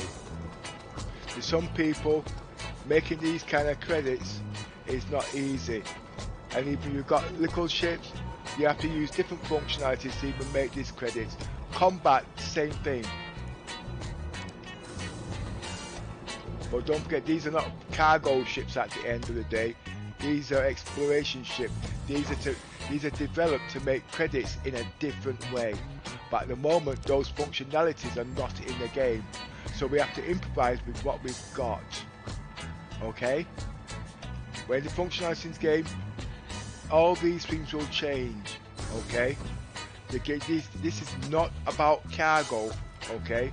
This ship is for other functionality. But it's not in game. But you can create your own roleplay for exploration. And if you're a streamer or content creator like me, put them on stream. So CIG can look at these ideas and add them into the roleplay. They're the developers to write the program, we're the creators to give them the extra ideas at the end of the day.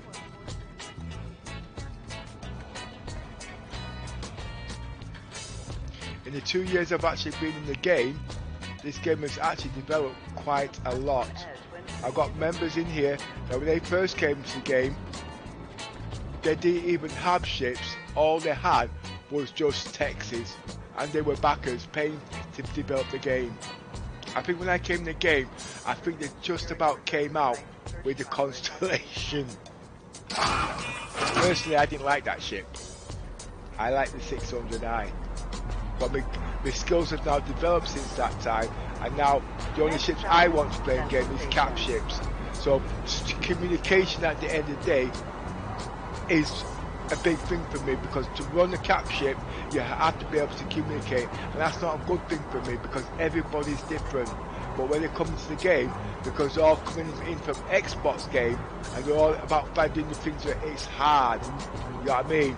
But if they want to get to the level that I'm at or even higher, their skills will have to change, the knowledge will have to change.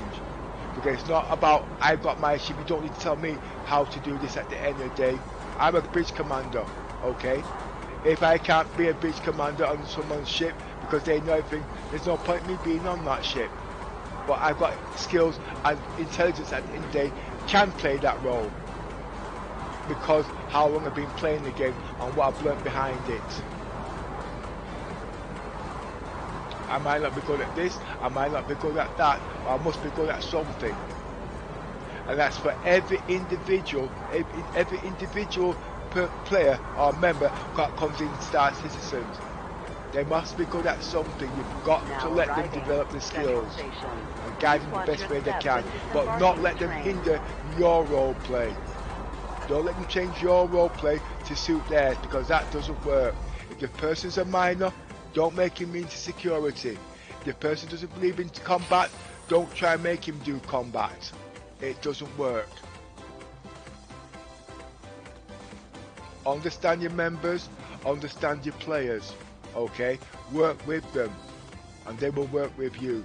Communication sometimes doesn't work with me because of my level of understanding. I don't give up. Central Business District. This will be my last run now. And I might see in a couple of days or tomorrow.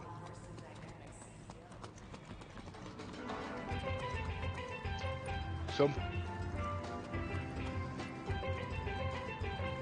if you like what I've done, please put a like and a tick, and please subscribe to the channel. We do a lot more than this, a heck of a lot more. I've got ships that I've not even had time to fly yet. And I didn't actually get the ships for me to fly, I got them from my members.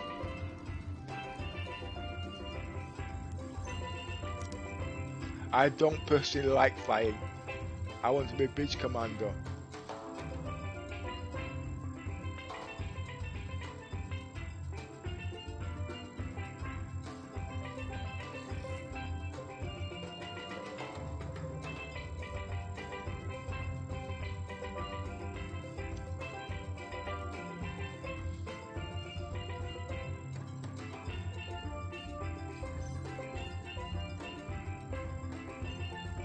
Now, if you remember what I came in, I think I came in about 200,000 or 300,000. And now I'm almost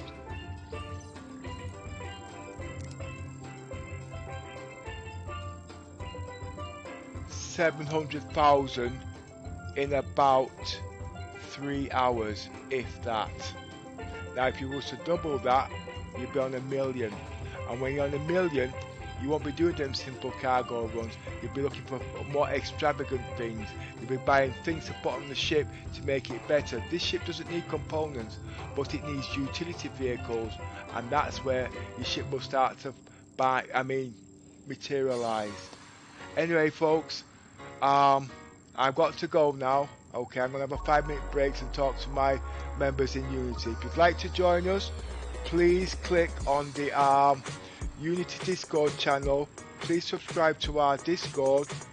Yes, I know it's a bit long, but we are about explaining things and how things work. In about 4 or 5 hours, the stream will be up again, where you can look from the beginning and see a bit more. Okay, this is all about cargo runs to show that you can make more money in the Carrack more than the Caterpillar. Okay. We do know that the Caterpillar has more cargo, but the Carrack is faster, if you understand how to go about it. Thank you, everybody.